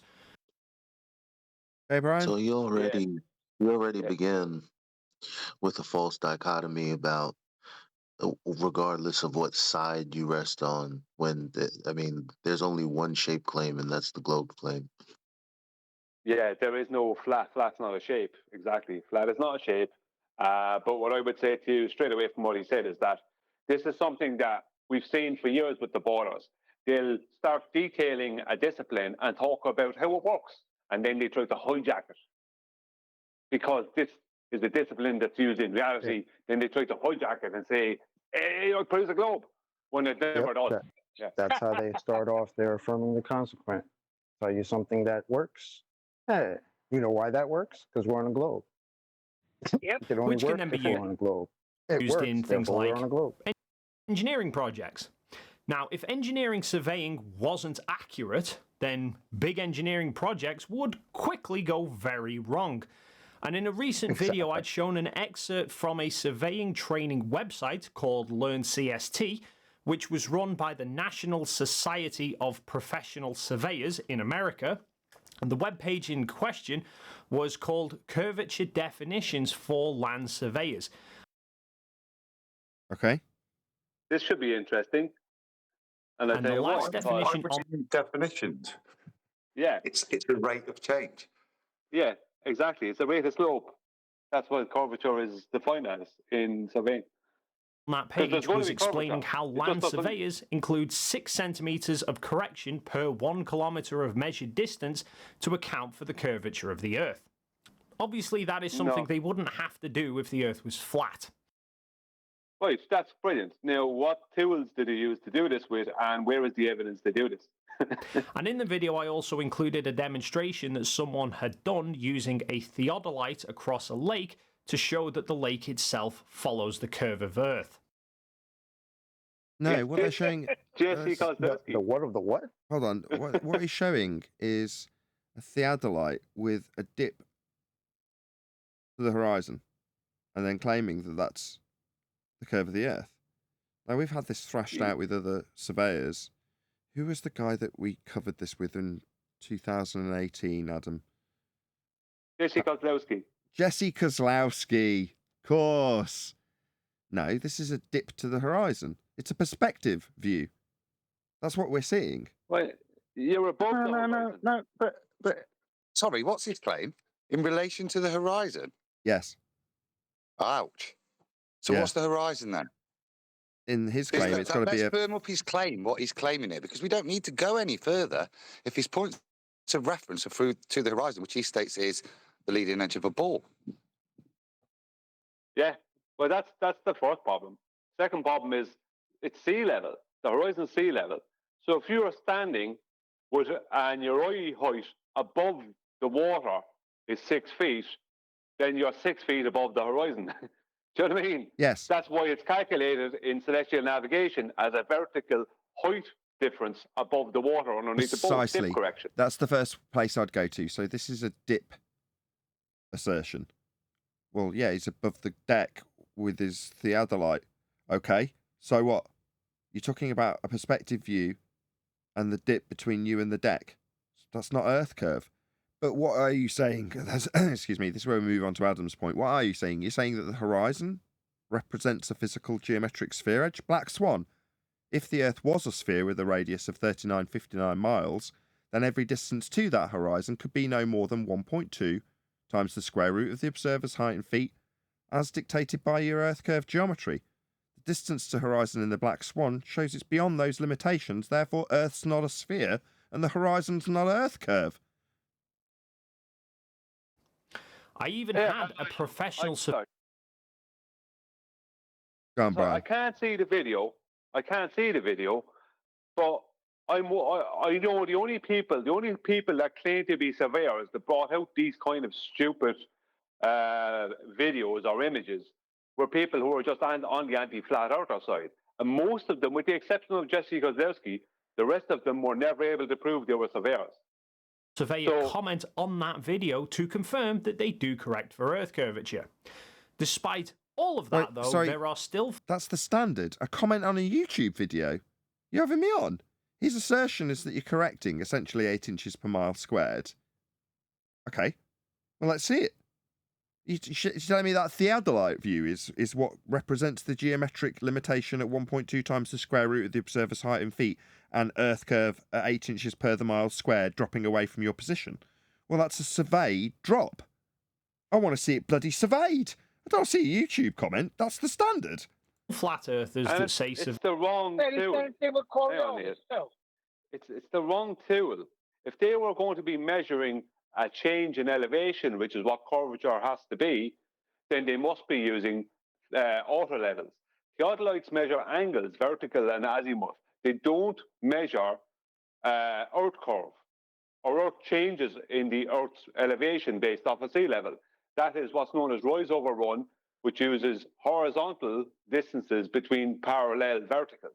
Kind of like a measurement within celestial navigation, with the exception of the horizontals will be at different elevations to each other between the verticals. Because the whole point of it, that's how they measure slope. They're measuring slope based off of the different parallel horizontal heights. Correct, for Earth curvature, and that water is flat and level, etc., etc. But it is. He's trying to step over that there. Right, that's one of the tools they're using. The dip correction can't work unless sea level is a horizontal. That means celestial navigation wouldn't work. It would always be wrong. This is the point. Sea level is a horizontal. Start by creating a clear workflow on my... Now, after that video, I actually had the head of a large surveying firm reach out to me privately to show me some more surveying material that they had that related to debunking flat Earth. What about just showing a measurement? A survey of it being surveyed as curving? So far, I've had a YouTube comment and what, some historical flat Earth debunkings? No, these people are supposed to be measuring stuff, aren't they? Show us the measurement they made. Not a comment from YouTube. I want more than the measurement. I want the tools they use and the processes they use. Yeah. So that can be replicated. Because they can just give you anything and call it a measurement. Right. I want more than that. Comes back to what we were saying the other week. What are the standards for us versus globe believers? Well, the standards for a globe believer is really low. A YouTube comment will do it.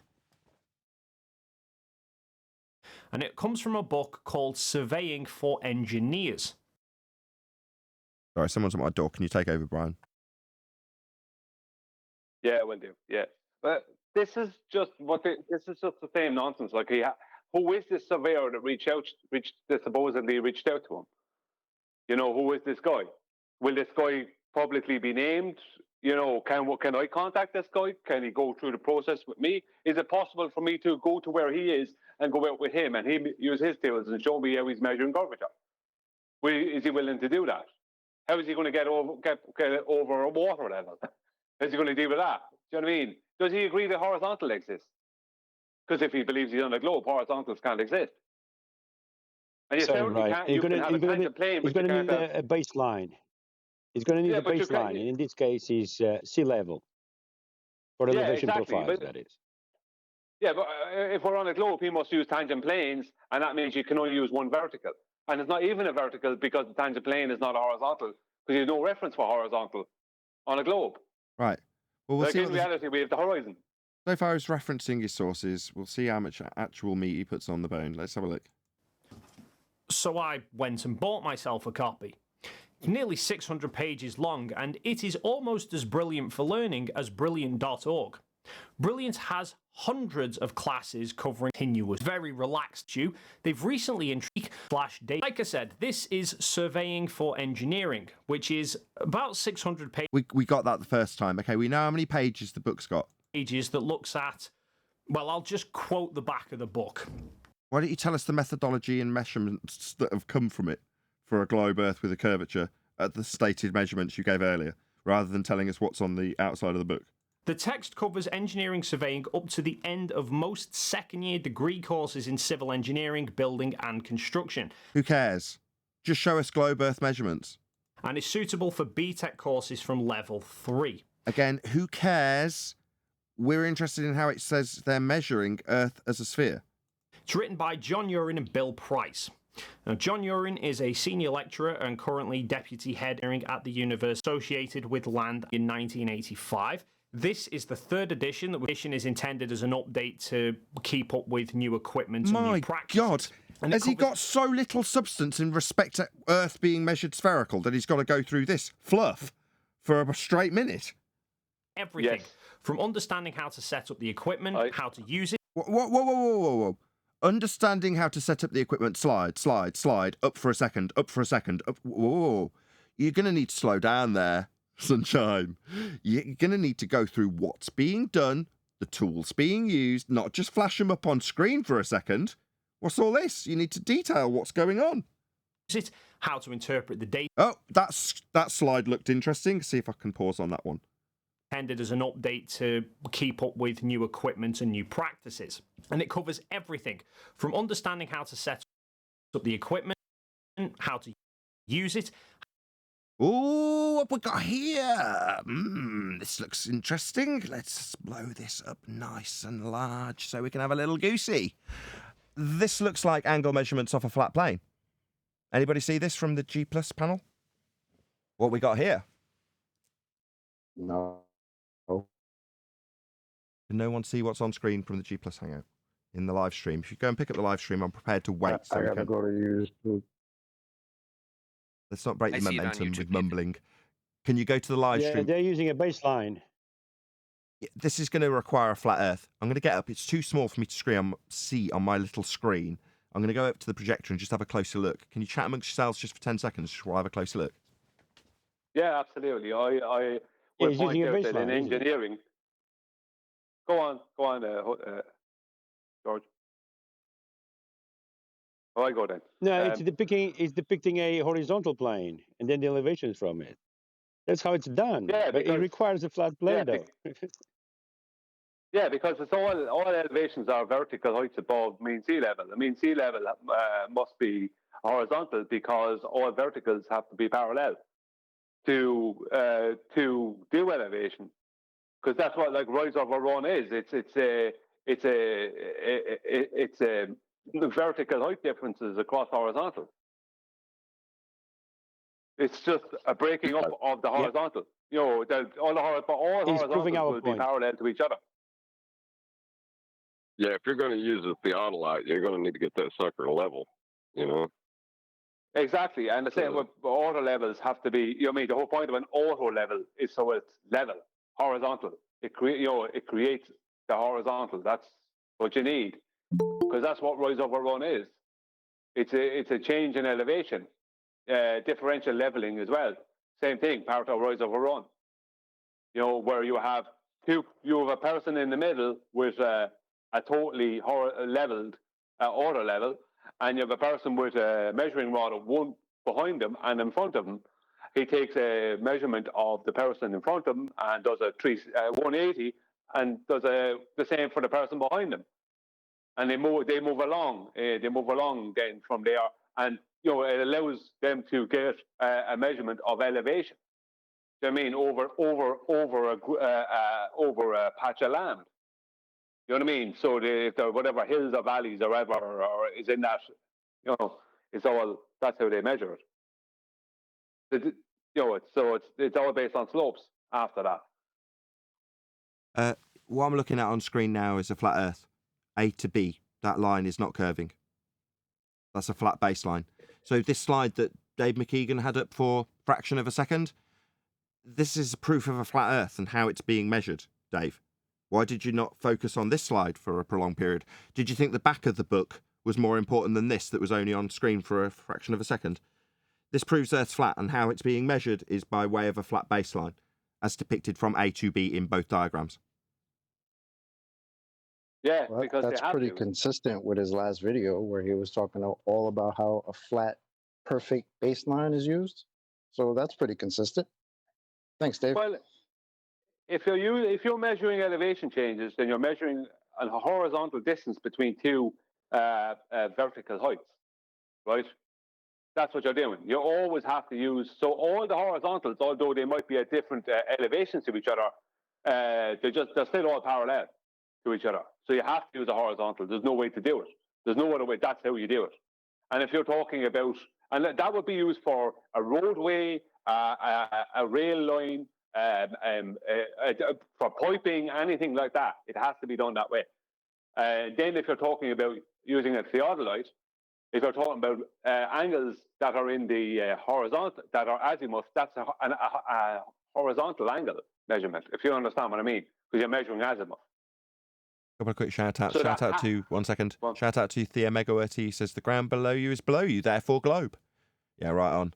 Also, Kotsura says, just when I thought I was out, they pull me back in. Neil, could you say it, please? Thanks. Heaps. The answer is no, he cannot and will not. How dare you even ask? Thank you very much for the super chat, Kotsura. I really appreciate the support. The very moment you want Neil to say something, he won't say it. Okay, more importantly, Dave McKeegan's proving Earth's measured flat. His slide that stayed up for a very short period of time is showing the methodology of measuring Earth with a flat baseline. Here it is on screen now. Sorry, my mute button was not coming off. Well, let's not Don't focus use on it the too flat much. plane. Let's not focus on the flat plane. Let's hear the explanation of how the flat plane's a sphere now. Interpret the data, and so much more. Essentially, this is a book written by surveyors for the purpose of training new surveyors. On how they measure a flat Earth, you just showed one measurement with a load of tables and graphs. The tables and graphs you didn't qualify in any way, but the measurement we didn't need you to because it had a flat baseline, Dave. Yeah, Earth had to be measured flat. It's not called How to Lie About the Shape of the Earth. It's called How to Measure Earth with a Flat Baseline and Elevation Angles. And it contains It should be several... called- Hang on. Was that projection just now? Sounds like it.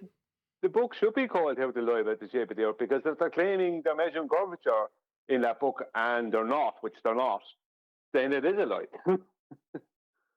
Just not They the are lie he right. thinks. sections that are rather damning to flat earthers. Really? What, like measuring the flat baseline that you showed on screen for a couple of seconds? And it's been in circulation for 45 years. Celestial navigation's been used for a lot longer than that, Dave. It all uses a flat Earth baseline, like the one you described last time, A triangles. So let's jump straight into chapter 2. Didn't need to. You've already flashed up some of the images that show how it's done. When you say let's jump in, is that what? Notwithstanding the flat Earth measurement that was just flashed up on screen for a second or two? Notwithstanding that, right, Dave? Leveling. If you just, Leveling, eh? Do I need to critique this? Should we just let him read it out? Section 2.1, level and horizontal. Go on. if you jump out the gate and hit yourself in the face with a shovel, I mean, where you got to go from there, you know? Lines. Now, flat earthers will say that level means flat and... Please, go back just 10 seconds to start that section, please, Nathan. This will be important. Chapter 2, leveling. Section 2.1, level and horizontal lines. Now, flat earthers will say that level means flat and... That's your cue, Brian. No, it's this part I want to hear. It's this That water finds its because you and John were talking. on level, so therefore water and subsequently the earth is flat. See, the thing is, Dave, it's defined in your geometry.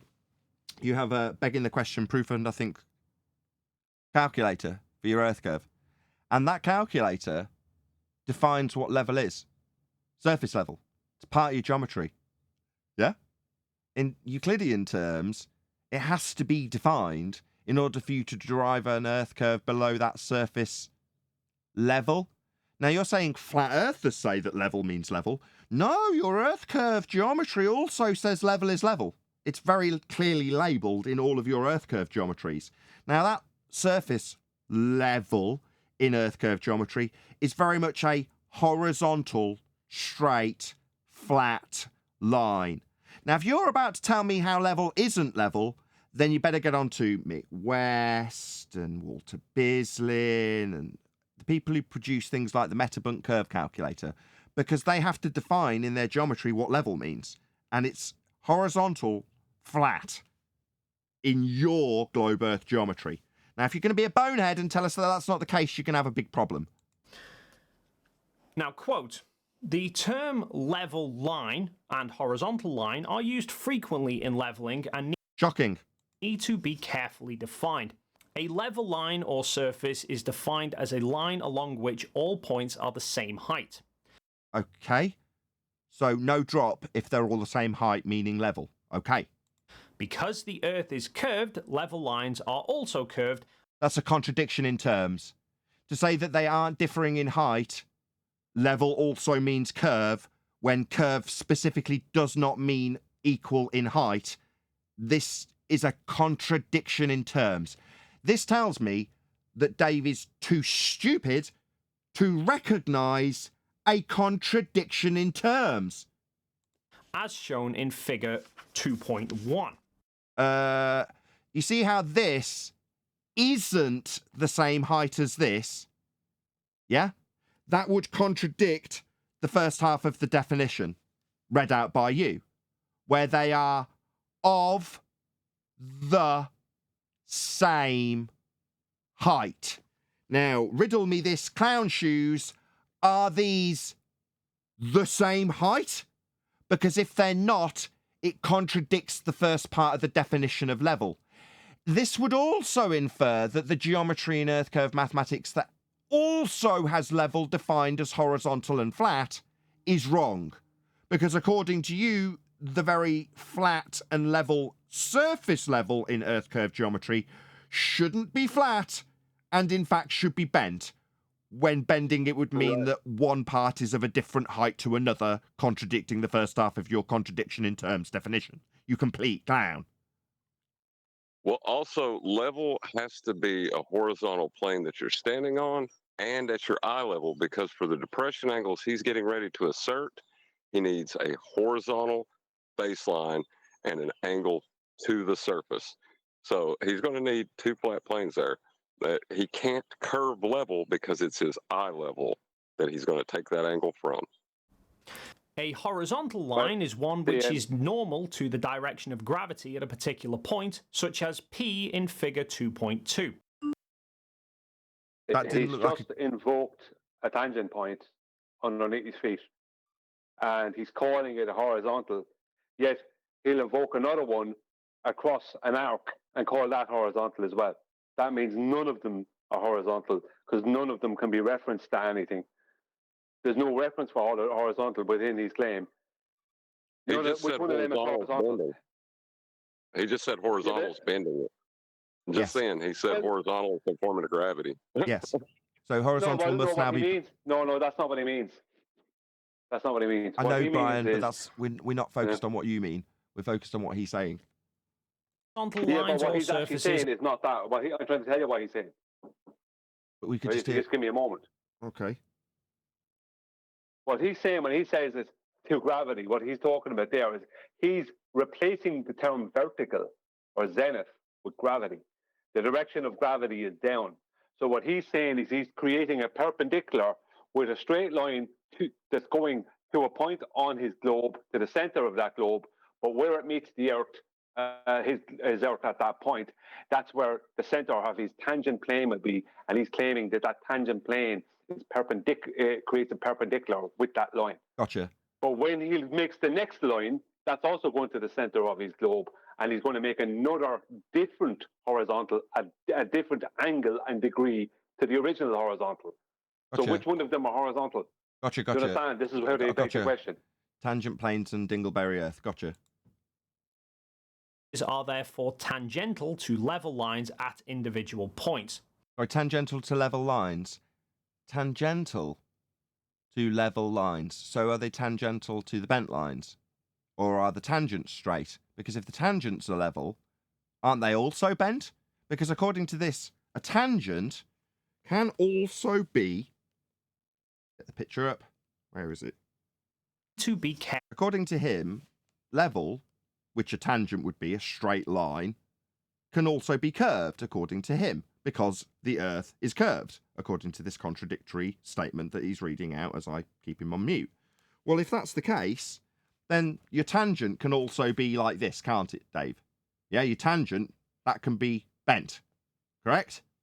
Doesn't need to be straight, because it doesn't have to conform and be at the same height. It could be at varying heights, okay? No, you can't bend straight lines. Horizontal is horizontal, regardless of this contradictory doublespeak that simultaneously needs tangent planes to be in reference when straight to perpendicular gravity, straight lines coming from the centre.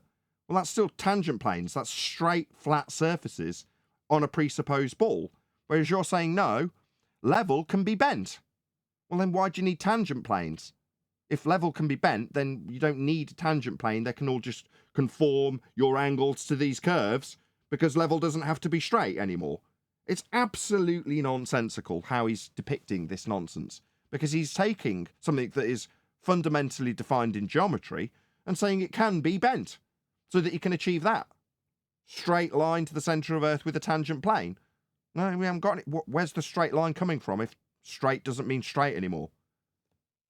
Surfaces are therefore tangential to level lines at individual points. So what this means is that a horizontal line is a line that is perpendicular to the vertical line at any given point. Well, then if it's like that, then these two positions aren't possible, because every point between them has got a curved baseline between them. Why are you depicting it this way? Earth's supposed to have a curved surface between the two. You're saying that you can measure it flat locally? And because the Earth is curved, It's then... just a part of the household. Hold on, Chocolate. He said because the Earth is curved. Dave, are you blind? I mean, I'm just asking, because according to this diagram, it isn't. So what are you babbling about? The vertical lines of two different locations won't be perfectly parallel to each other. But they are. It's one of the principles of surveying. And so the horizontal lines won't perfectly align with each other either. See, that's interesting, Dave, because in your diagram that you had up when you flashed it up for a second really early on, they were very much on a horizontal baseline, both of them. Do you not recall showing us it in that diagram that you flashed up for a second or two? They weren't pointing away from each other. This is the basis of the theodolite demonstration. Which... It's basis of the demonstration or basis of how they described it in the book when they showed it on a horizontal baseline, Dave? Because in the book, you did flash up how they do it. But you're now referring to pictures of theodolites out in the field, as opposed to the diagrammatical examples of how this would be done. You've just thrown up your cartoons rather than what the book showed. You only showed what the book showed for a second, and now you're going to photographs of people in the field after giving us your cartoons. Where's the book? When 10th Man goes through what Harold Jacobi details about how measuring angles off a flat Earth can save your life at sea, he doesn't go out to pictures in the field, he just shows you how it's done and details how it's done with flat Earth elevation angle measurements off flat baselines. Like you also showed in this book. Which I'd included in my other video. Put a theodolite and a target on... Show us what's in the book. You babbled on about the book for ages. Where's the book? Either side of a lake and set them to... Why are we back to this cartoon? Where's the book? Where's the diagrammatical example from the book you prefaced this garbage with, Dave? Do we need your cartoon? Shouldn't there be an example in the book? Is he saying that eye level is horizontal, but surface level is not? Not in their geometry. That's their all. Geometry has it depicted as surface level and it's flat and horizontal. To the same height above the waterline. If the lake is flat, then this voids your argument. The horizontal measurement of the theodolite would mean it was pointing straight at the target. No, you see, what you've got here is an orthographic representation. And when you showed your pictures a second ago, we weren't seeing the side of the theodolite. What we were seeing is people's view through the theodolite, a perspective view, which is what I highlighted immediately. So these pictures... Sorry, why is it that I'm not seeing the side of the theodolite? Because when you hijack perspective, as I pointed out earlier, when I showed that you're just accounting for dip, the ground's below the theodolite when you look at the horizon, yeah? Well, those views don't match with these views. So you're doing a bit of a swindle here, Dave, because you're showing us what comes out of the lens on a theodolite in these images, but then you're moving to an orthographic view that shows the side view. See, this doesn't look like I'm seeing the theodolite. It looks like you're referencing the horizon and assuming it's Earth curve in spite of the black swan. But yet when you go to your diagrammatical example of how this would work on a sphere Earth, we're not seeing what we see through the theodolite. We're seeing the side of the theodolite. That's because part of your geometry, we fondly label begging the question, proof of nothing, perspective hijacking, Earth curve mathematics, requires that suddenly what we're describing through the lens of a theodolite is now us actually seeing the side of our own head in Muppet vision, also known as an orthographic view. No, Dave, we don't see the world whilst looking at the side of our own heads. And that wasn't what you showed a second ago, so I don't really understand why you've got this example on screen now. I mean, we'd also wonder why you're doing this cartoon when you've got a book to refer to, and it has got the diagrams of how this is done. you just chose to only have it up for a second after lending credence to your cartoons with the book, which this isn't. This isn't the book, Dave. Nathan, The waterline.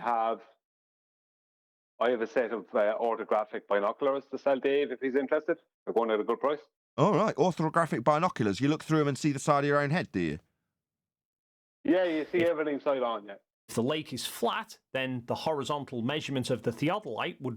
Sorry, the measurement would be through the lens of the theodolite, though. Do we take measurements and then see the side of our own heads, looking at arrows? No, we don't. mean it was pointing straight at the target. We wouldn't know. This is an orthographic view. If the lake is curved, the target would sit below horizontal. Really? Because as I'm looking at things through theodolites, I'm not seeing angles side-on in orthographic view. But that's what you need for Earth curve. You need to be in Muppet vision looking at the side of our own head from space. Which is what happens. Really? So you're going to suggest that we've got a physical tangent point horizon? Well, if we've got a tangent point horizon, it would be no Atmo day, as we discussed in the pre-show. Black Swan. If the Earth was a sphere with a radius of 3959 miles and every distance to the geometric horizon asserted at this tangent point could be no more than 1.2 times the square root of the observer's height in feet, and the distance to horizon in the Black Swan shows it's beyond the physical limitations of a sphere Earth radius 3959, therefore the horizon's not geometric, not Earth curve, and the Earth is not a sphere. Now, if you're to assert that we can get tangent lines, what is it? No Atmo day. Are you getting a tangent? Are you familiar with all of your brethren on the anti-flat Earth side telling us that we've got atmosphere? Yeah? Are you unaware of that? 7/6R in standard form? You're never going to get a tangent line, bonehead. A level line, by comparison, is... Sorry, is this level? What? Not having anything higher or lower than it, but you show a bent line when you say when we have level. And it's even marked in your stupid nonsense globe asserting book as being a level line. Now, again, it's back to my 4-year-old. When I try to explain to her what level means, this isn't it, Dave. Again, like the guy who bent lines for triangles. That would be straight lines meeting at vertices. This is not a level line, you complete idiot. You only need to look at your own globe Earth geometry, where it says surface level, to know that your geometry also requires on level being level. Is judged as a line of which is equal height above mean sea level. So lots of things being described as level. Because the Earth isn't flat, then a level... Because the Earth isn't flat, by assumption, we're going to have flat tangent planes that aren't the bent lines you just described. So we still need to use straight flat lines that we acquire when we assume the straight flat lines that could also be bent, but we're going to be using them straight, move to the centre of a sphere Earth that I assume. No, Dave, you've just explained that you don't need these straight lines because they could be bent, but yet you're still utilising tangent planes when begging the question of a sphere Earth. Level line... Yes, you can. Sorry, can I point out that surveying prior to GPS and now due to surveying with GPS, or due to surveying in GPS, the raw data that comes out of a GPS unit is Cartesian, and it's referencing the surface of the Earth. It's not referencing the centre. That's spherical, right? It's referencing the surface because that's what surveyors use. They use Cartesian, right? Cartesian means that all the zeniths, right, for every Cartesian system, which are verticals, must be parallel to each other. Rise over run, right, which is how they determine elevations above mean sea level, is based off of horizontal distances between two vertical heights above mean sea level. And that's how they span for roadways, whether they're going from Los Angeles to Carolina. It doesn't matter. It's all horizontals that are parallel to each other and verticals that are parallel to each other. Cool. 123 people watching. Please share the show if you've just joined us. Very warm welcome to you. You've only joined because someone shared the show with you, but it's good to have you.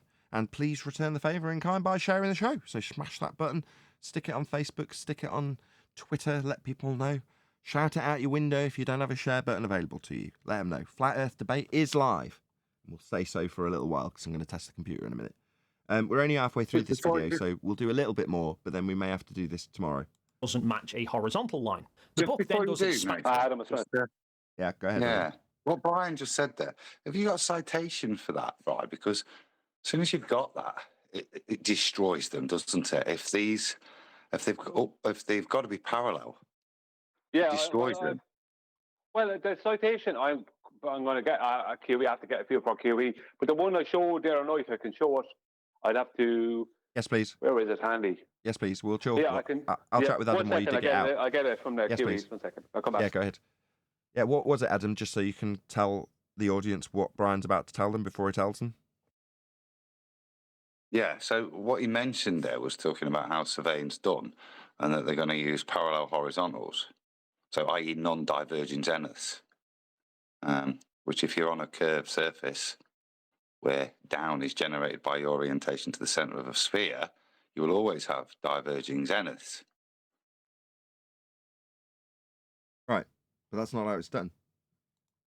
No, and that's the whole point I'm making. If Brian can get that citation and that's how it's done, then that in of itself, yeah, describes the fact that the zeniths aren't diverging. And if you don't have to account for a diverging zenith, then it's a flat baseline you're working from. Hello, Quantum Eraser. Check me out with a completely smoothly running show. No issues. Good to hear. Yeah, it is. Right. Okay, What's Brian. happening, ladies? Got your citation up when you're ready, Brian. And tell us what it is. Yeah, 1 second. Yeah, I'll just go back. I'll have to pull it up. See, local. There's a pull up there.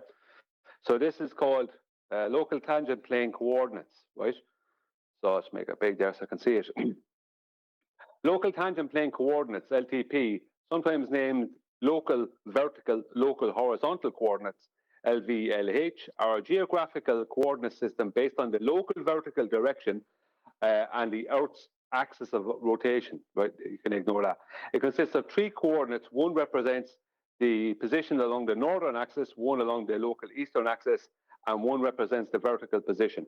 2 right-handed variants exist, east, north, up, ENU, coordinates, and northeast, down, NED, coordinates. They serve for representing state vectors that are commonly used in aviation and marine cybernetics. Now, if we just go down, never mind axes, go down to the next. Local east, north, up. In many targeting and tracking applications, the local east, north, up ENU Cartesian coordinate system is far more intuitive and practical than ECEF, which is what Dave is representing from the center of his Earth, or geodetic coordinates. The local ENU coordinates are formed from a tangent plane to the Earth's surface fixed to a specific location, and hence it is sometimes known as a local tangent or local geodetic plane. By convention, the east axis is labeled X, the north Y, and the up Z. Local northeast down in an airplane, most objects of interest are below the aircraft, so it is sensible to define down as a positive number. The northeast down NED coordinates allow this as an alternative to ENU by convention. The north axis is labeled Z, the east Y, and the down Z. To avoid confusion between the X and X, etc. Is this article? In this article we restrict the local coordinates claimed to ENU. So what they're saying there, and as you can see up at the diagram they have there, Nathan, up in the corner, if you look at that green square where you have the north, up, and east, that is what that green square is what surveying is referencing. Now, when they move on to the next square above that, before you move on, square. Go on, sorry, Adam.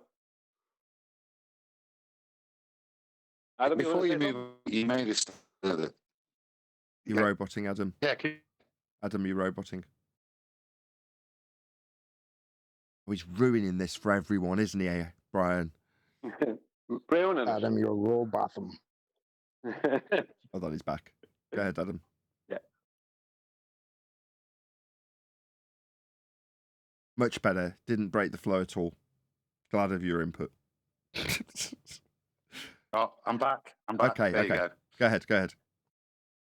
Okay, so Brian just said there that the surveyors are creating a geodesic plane. So is that a plane or is it curved? It sounded to me like the way in which they imagine they're on a ball, but to take the measurements and do the calculations, they generate a flat plane and build it on that.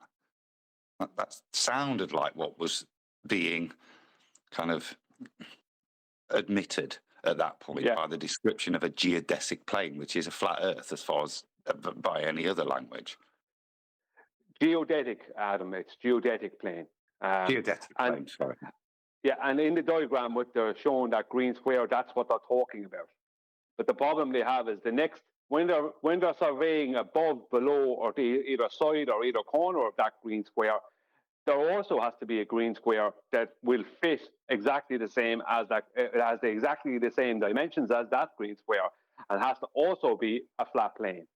Yeah. So how all big they can ever the green do. square be? How big can it be? Well, it's as big as the Earth is, as they survey the Earth, because the green square it depends. It comes down to what's the word I'm looking for? When it can be as big or as small as you need it to be. You can start like a tangent plane. What I mean by that, right? Yeah, let me stop you off. Yeah. What I mean by that is it's not like I've got a maximum size to it when you create this plane. It can't have a maximum size which is caused by a limitation due to curvature, can it? No, there's no maximum size. No. Yeah. No, that's my point. So that once you create that plane to do your surveying and civil engineering on, it's treated and calculated flat at that point. So all the measurements you then take are plotted onto a flat plane. Yes. Yes. And I have another citation prior to that, if you want me to read that one out as well. But before I do, Adam, the point Adam's making is that everything they do, and this is if you remember the presentations from a few years ago, Nathan, that I did on this, everything they do involves having to use parallel zeniths.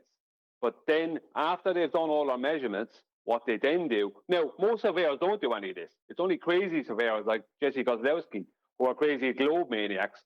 They will then mathematically bring all those zeniths to meet at a center point of a globe. And that's what they do. Reciprocal zenith angles. Yes. Yes, I'm well aware. Yeah, so that's what they do. If you want me to read the other citation, I will. Yes, please. I've got it up now. Yeah, okay. Diagram 4, Cartesian reference system. Okay. It is important to realize that the center of a Cartesian reference system for an adopted ellipsoid may not be the true or adopted center of mass of the Earth. The latter is often used for global reference system, as used by the Global Positioning System, GPS. Furthermore, the direction of the z-axis may differ. What they're basically saying there is that they believe they're on an ellipsoid, so they can't use the center of their globe for elevations. That's what they're saying there. Now, geometrically, their globe is a perfect sphere, but because they must claim an ellipsoid because of the rotation that they also claim, that destroys them being able to use a center point as an elevation, as any kind of an elevation reference.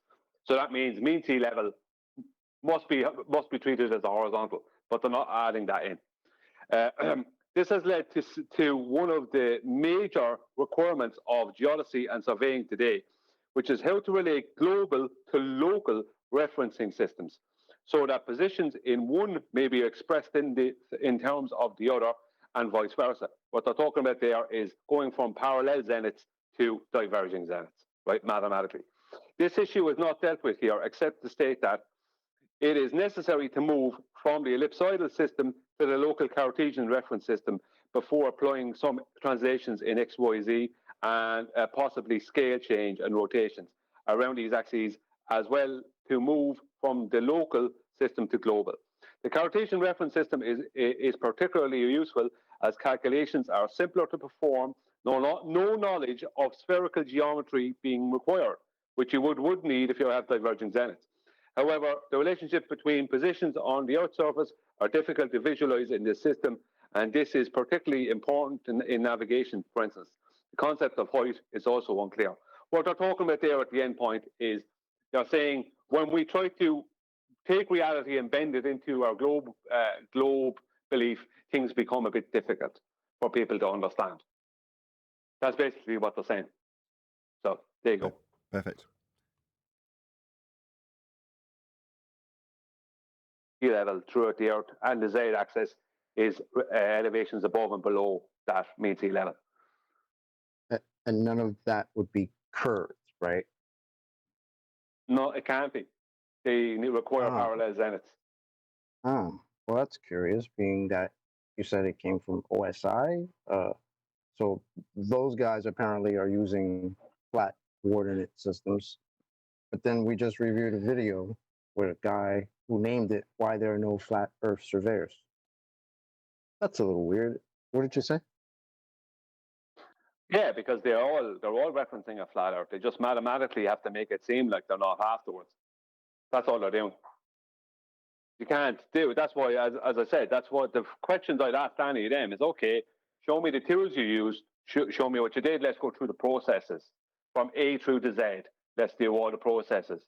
You're claiming you measure curvature, let's show it. And they won't be able to show it. The ballers are at present claiming, right, that curvature, now QE might have a bit of a problem with this, right? So if he's eating his breakfast, take a moment. They're trying to claim that curvature is not a change in elevation. When in surveying, curvature is defined as a change in elevation, a slope. Because that means that what they're saying is you'll never measure curvature, but it's there. So legit, that's the point we're at, that they have to now change the definition of curvature. That's cute. Yeah, because it means that geodetic curvature that they're claiming is there can't be measured geodetically.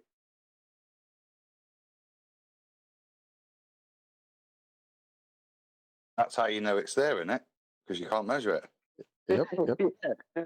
You know you're spinning because you can't feel it. No, it's one of those kind of things, isn't it? But hi, Brian.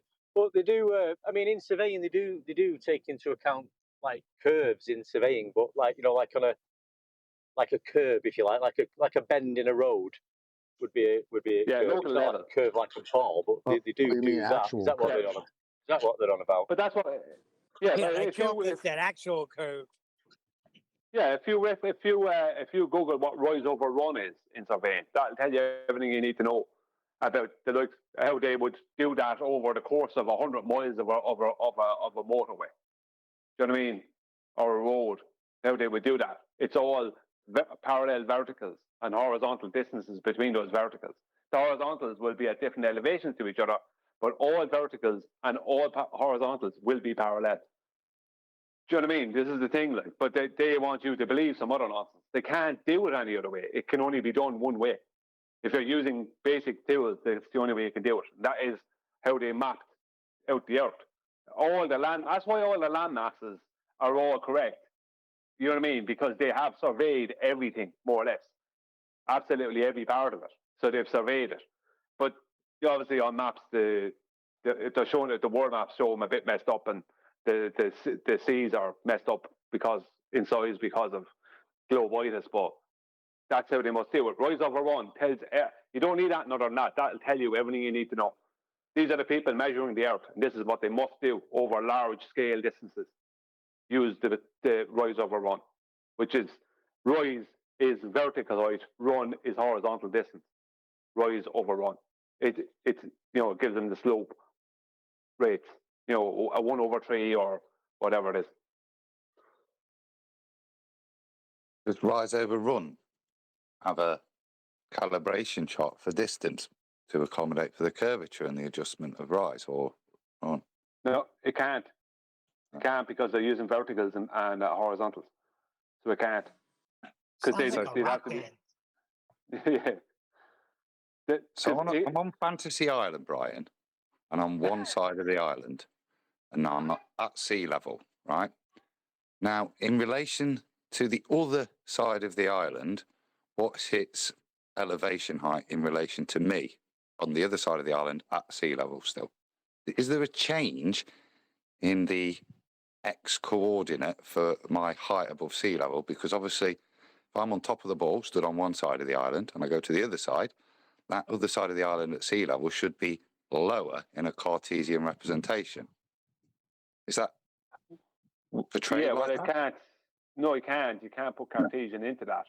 No, so the other side of the island would be zero. Well, it can. No, it can't. Well, you can't. If you're dealing with a sphere, you can't use Cartesian. No, I'm talking about on just when they're surveying it, the other side of the island, the other beach on the other side, that's got the same zero as the side I'm on. It's on a flat baseline. Oh yeah. Sorry, the zero, the XY plane is mean sea level. So any undulations on the island above that are measured vertically. You know, but all sea levels, no matter how big the island is, where it is, how far it away is from where I am, they've got the same x coordinate for sea level as me. So and that x coordinate is exactly the same in the Cartesian system as where I am, i.e., it's not lower or higher than me. Yeah, exactly. If sea level all around that island, let's say the island is 200 square miles. Is it square miles is the right way to say it? 200 square miles. Then all parts of the coast will all be any elevations from any direction in any angle, starting at any point, going at a diagonal across that island. All elevations will be referencing the same horizontal XY baseline as elevations above and below that. So let's say we use a mountain will have its elevation above that XY mean sea level, and Death Valley will have its elevation below that XY mean sea level. You know what I mean? That's how they determine all these things. So there's no way for, like, this is why I understand Bev, right? Why he focuses on water, why he focuses on that, because they need the oceans to be curving. They need mean sea level to be curving. That's what they need, right? But that means they need to change the definition of level. But then they can't do surveying if they're not using mean sea level as an XY plane, horizontal plane. Do you know what I mean? So this is like they can change the physicality of water. Why wouldn't they be able to change the definition of level? That should be simple. Telling you that water bends and shit like that. Right? Even though nobody's seen that. But yeah, you just go with that.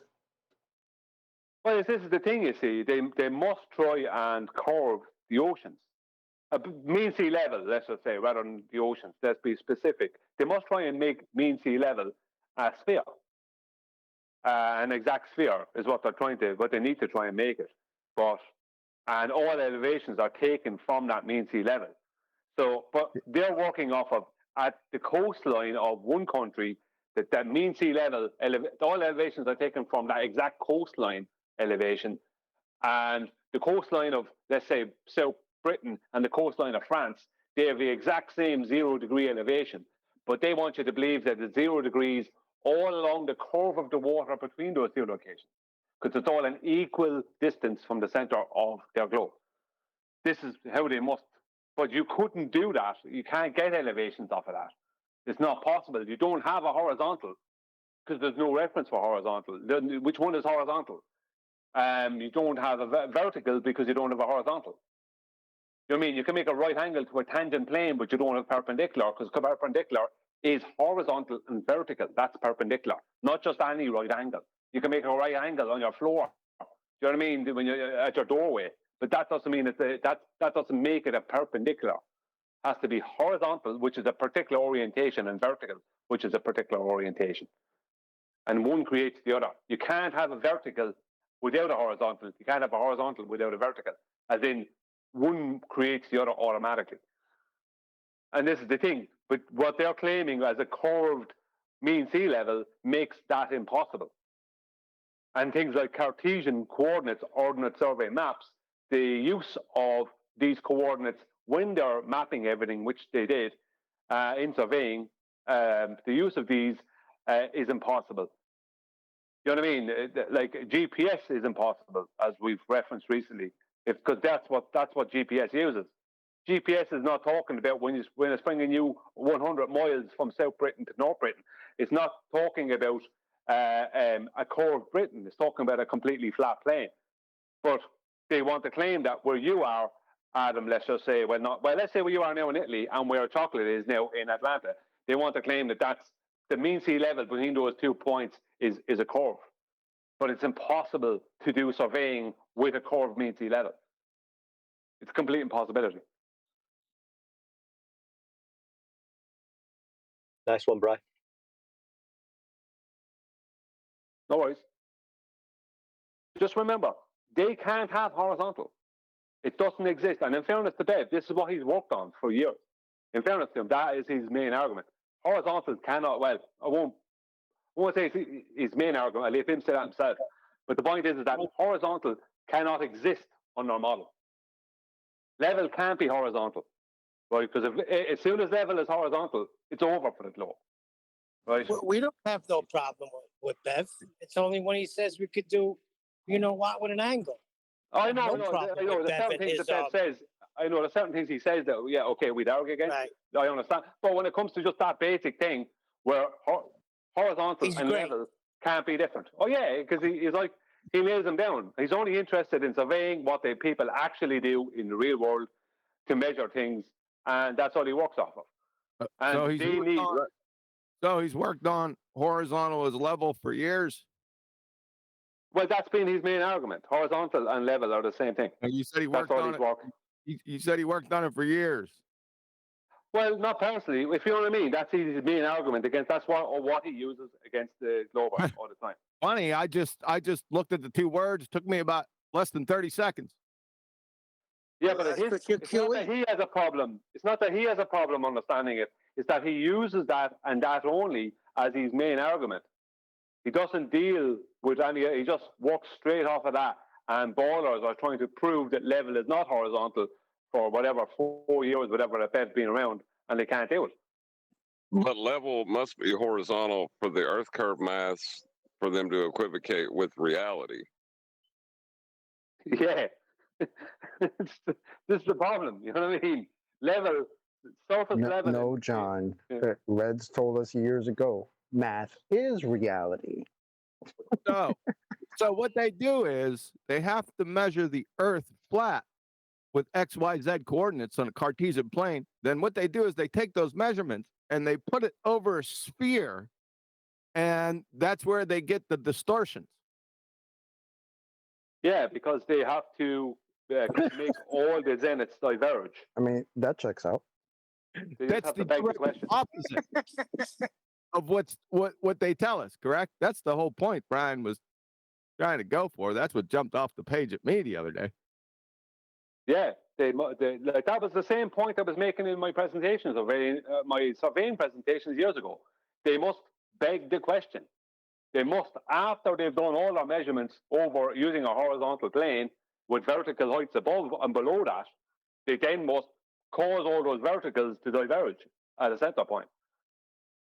Adam, that thing I sent you showing Jesse Kozlowski and Larry Scott, two claim surveyors, trying to measure divergent zeniths. Now, I already made a video about it. Adam will know what I'm talking about. But this shows the nonsense that they have to do and come up with to try and the fraud they must go through to try and claim that they're measuring divergent zeniths or using divergent zeniths, something that's an impossibility. Well, not to say that's not fraudulent, but still their zeniths are based on a 90 to a flat plane, even if they're claiming they're divergent, right? Yeah, they still have to have it. Well, it's still going to be a 90-degree angle, yeah. Like, I ain't saying it ain't nonsense that say that the zeniths are divergent. You know, I ain't saying that. Flat plane, where did they get that from? On a sphere. Where did they get that again? Yeah. This is the problem. They must use a tangent plane. Like, we get the same argument. Like, They must use it begging the question of tangent. Because what's a tangent again? It's a line that touches the circle at one point.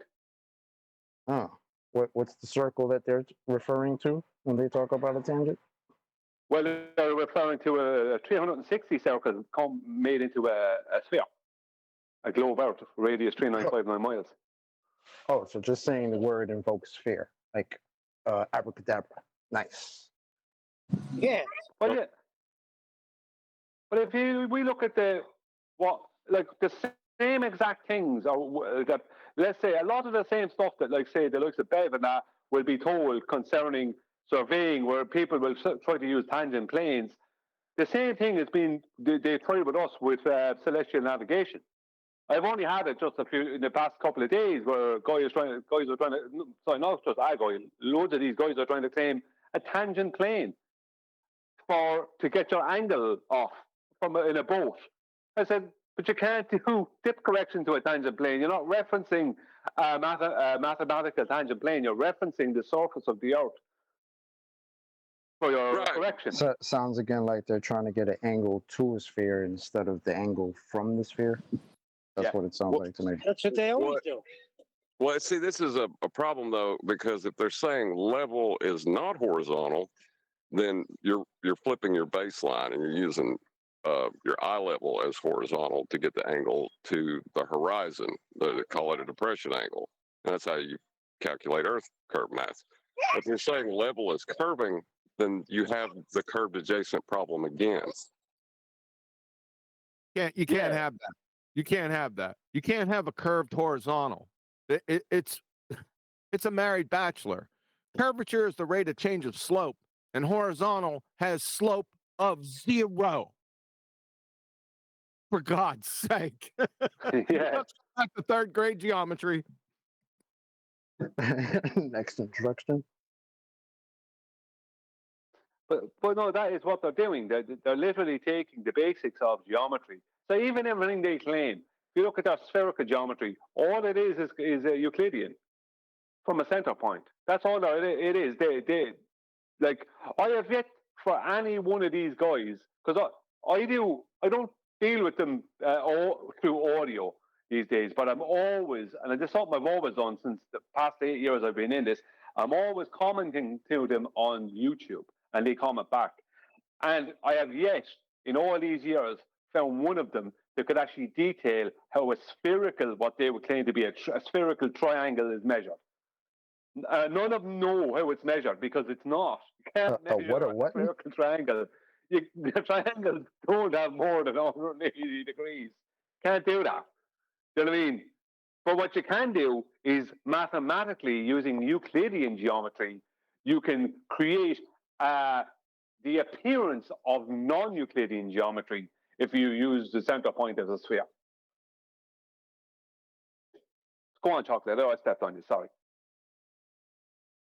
No, you're good. I'm just laughing over here.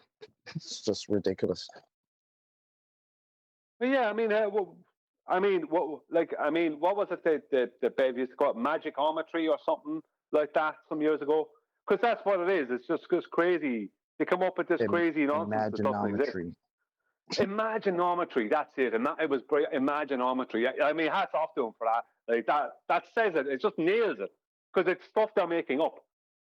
All geometric shapes and geometry must adhere, right, to number 9.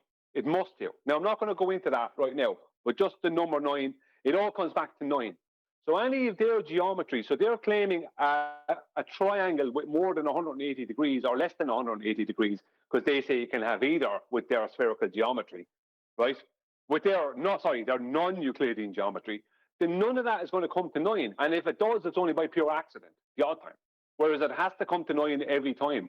You can't find me an actual triangle in reality, especially ones that's being used for measurements in some way. You will not ever find one of them that ever didn't amount to 9. There's always about 180 degrees. That's 1 and 8 is 9. Circles will always be 360. 3 plus 6. You know what I mean? You can have arcs, everything else, sections of a circle, all the different shapes that are out there. It all comes back to 9. Squares, rectangles, the different octagons, all these things, they all come back to 9. So if it's real geometry, it must match 9 if it's used in reality, right? Just mathematically, it has to. But what they use doesn't always. If it happens to come to 9, it's a pure fluke. Do you know what I mean?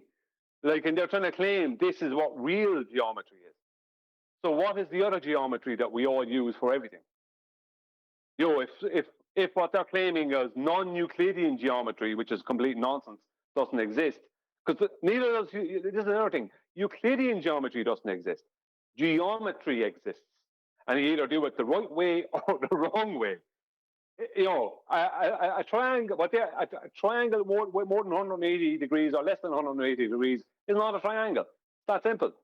You have a thing that is not adhering to correct geometry. You know, it's not that it's Euclidean or non-Euclidean. It's just not geometry. If it's something that you're claiming to be a triangle and it's not matching 180 degrees, then it's not geometry. It's that simple. It's not geometry, but you can think of it like it's geometry, right, Brian?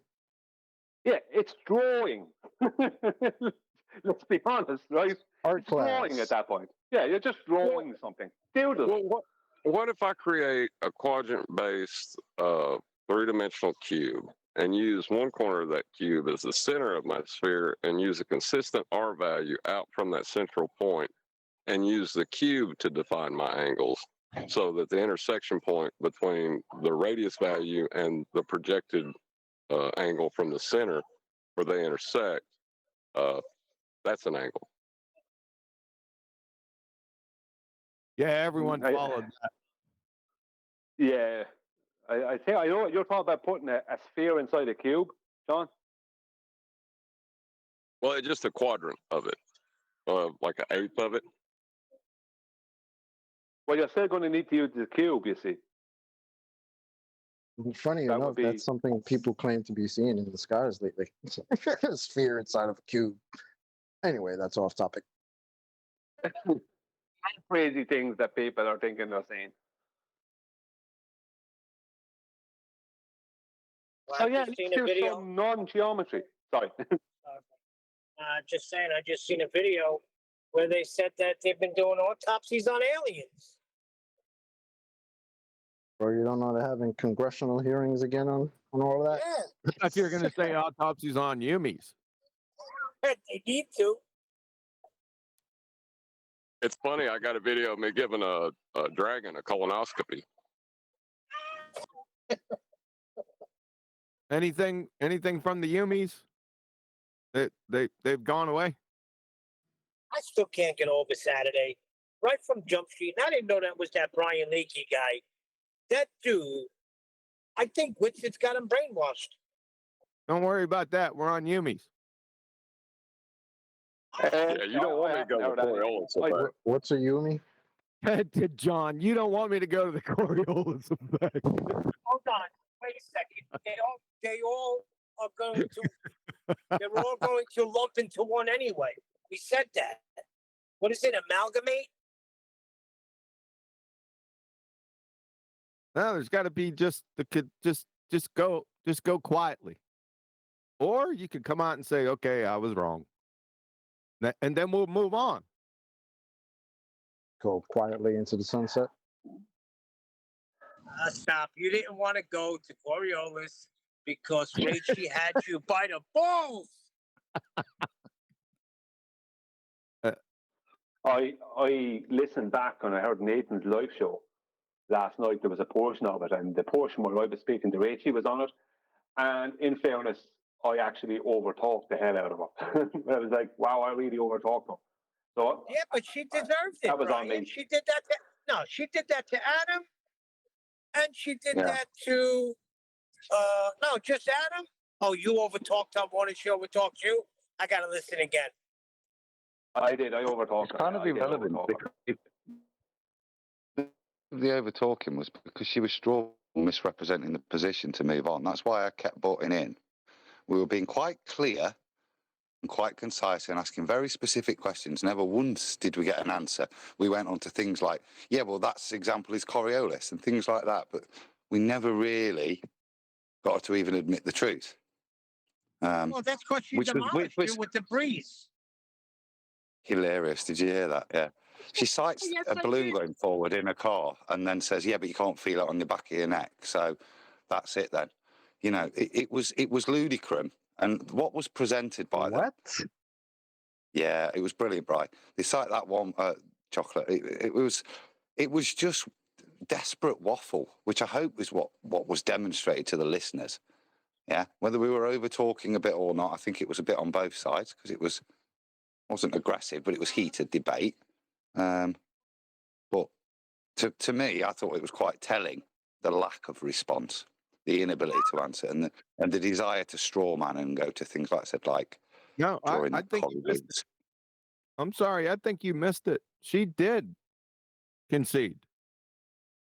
When I said that was an invalid hypothesis, she said, yes, I can agree with that. It's over. Yep. Yeah, but that didn't matter to him. Did you notice that? I didn't mean let's end it there. It meant, so I think this. So it doesn't matter whether it's an invalid hypothesis and affirming the consequent. Yeah, it didn't matter to her when you pointed those facts. It was irrelevant. Well, that's okay. It didn't matter to her. To anyone that could fog a mirror, it's over. Yeah, totally. That's what I'm saying. I hope to the listener, everything was explored, and then at the end, you summarised very nicely and demonstrated what a pile of waffle it was, so that it wasn't substantial in any way and was delusional. Whether she recognised that, like I say, I hope listeners had all their points raised, answered by me, Brian, and then you destroying it with Nathan at the end with the hypothesis and fallacy usage. Well, so can I summarize? Would I be accurate in summarizing it as a non-scientific affirming the consequent that is disproven when you step outside and look up? Yes. Yeah. My favourite one was the density gradient in a hot air balloon. How it's the Earth upward force applied to things that causes the density column. Yet somehow the air, which was now connected to the Earth in her model, was creating the density gradient when you're in a hot air balloon. Yeah, but that I was listening to that. I wasn't on the. I wasn't in the server at the time. I was just listening, and I was gritting my teeth because if you're saying there's reason the hot air balloon was going up is because it's hot air that's becoming less dense that's rising. That means things that are more dense are going down. But there is no down within that paradigm. This is the part that I think Rachie is missed, because from the moment some months ago when I first commented to her about it or contacted her about it privately, the point is there is no down. Down can't exist because down only exists in reality as weight, let's just say. We can't say weight with gases, but let's just say an object falling is falling due to, it's more dense. Let's say a piece of metal is more dense than the surrounding air, but metal does have weight. You can put it on a scales and weigh it, right? Now, what I was trying to focus on, although it didn't go through very well with her, was weight.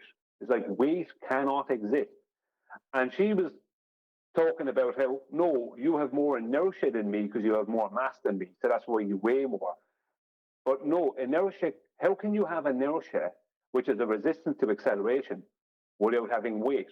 I can have a beach ball, and I can have a rock blown up with air in it, and I can have a rock the same size as the beach ball.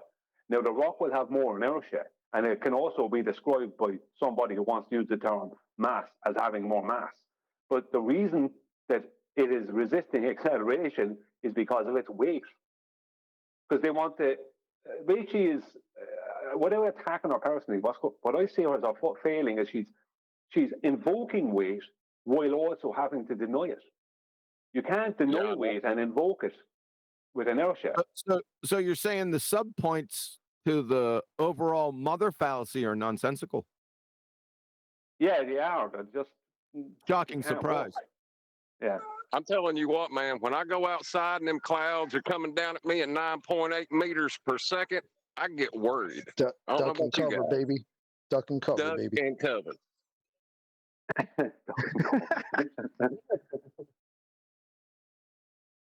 With that, I'm going to say another huge, massive, enormous thank you to both Discord and G+ panels for making today's after show possible. And of course, a massive thank you to all of you in either Nathan Oakley 1980 or Nathan Oakley premiering streams.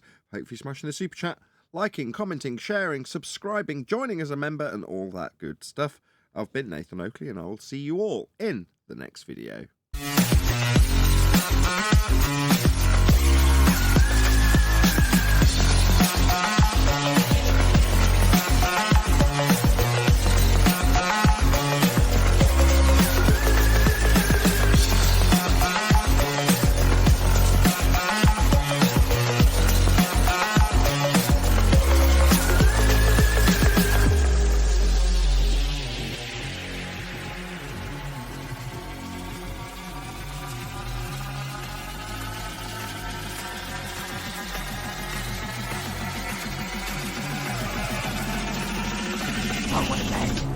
What a lovely day!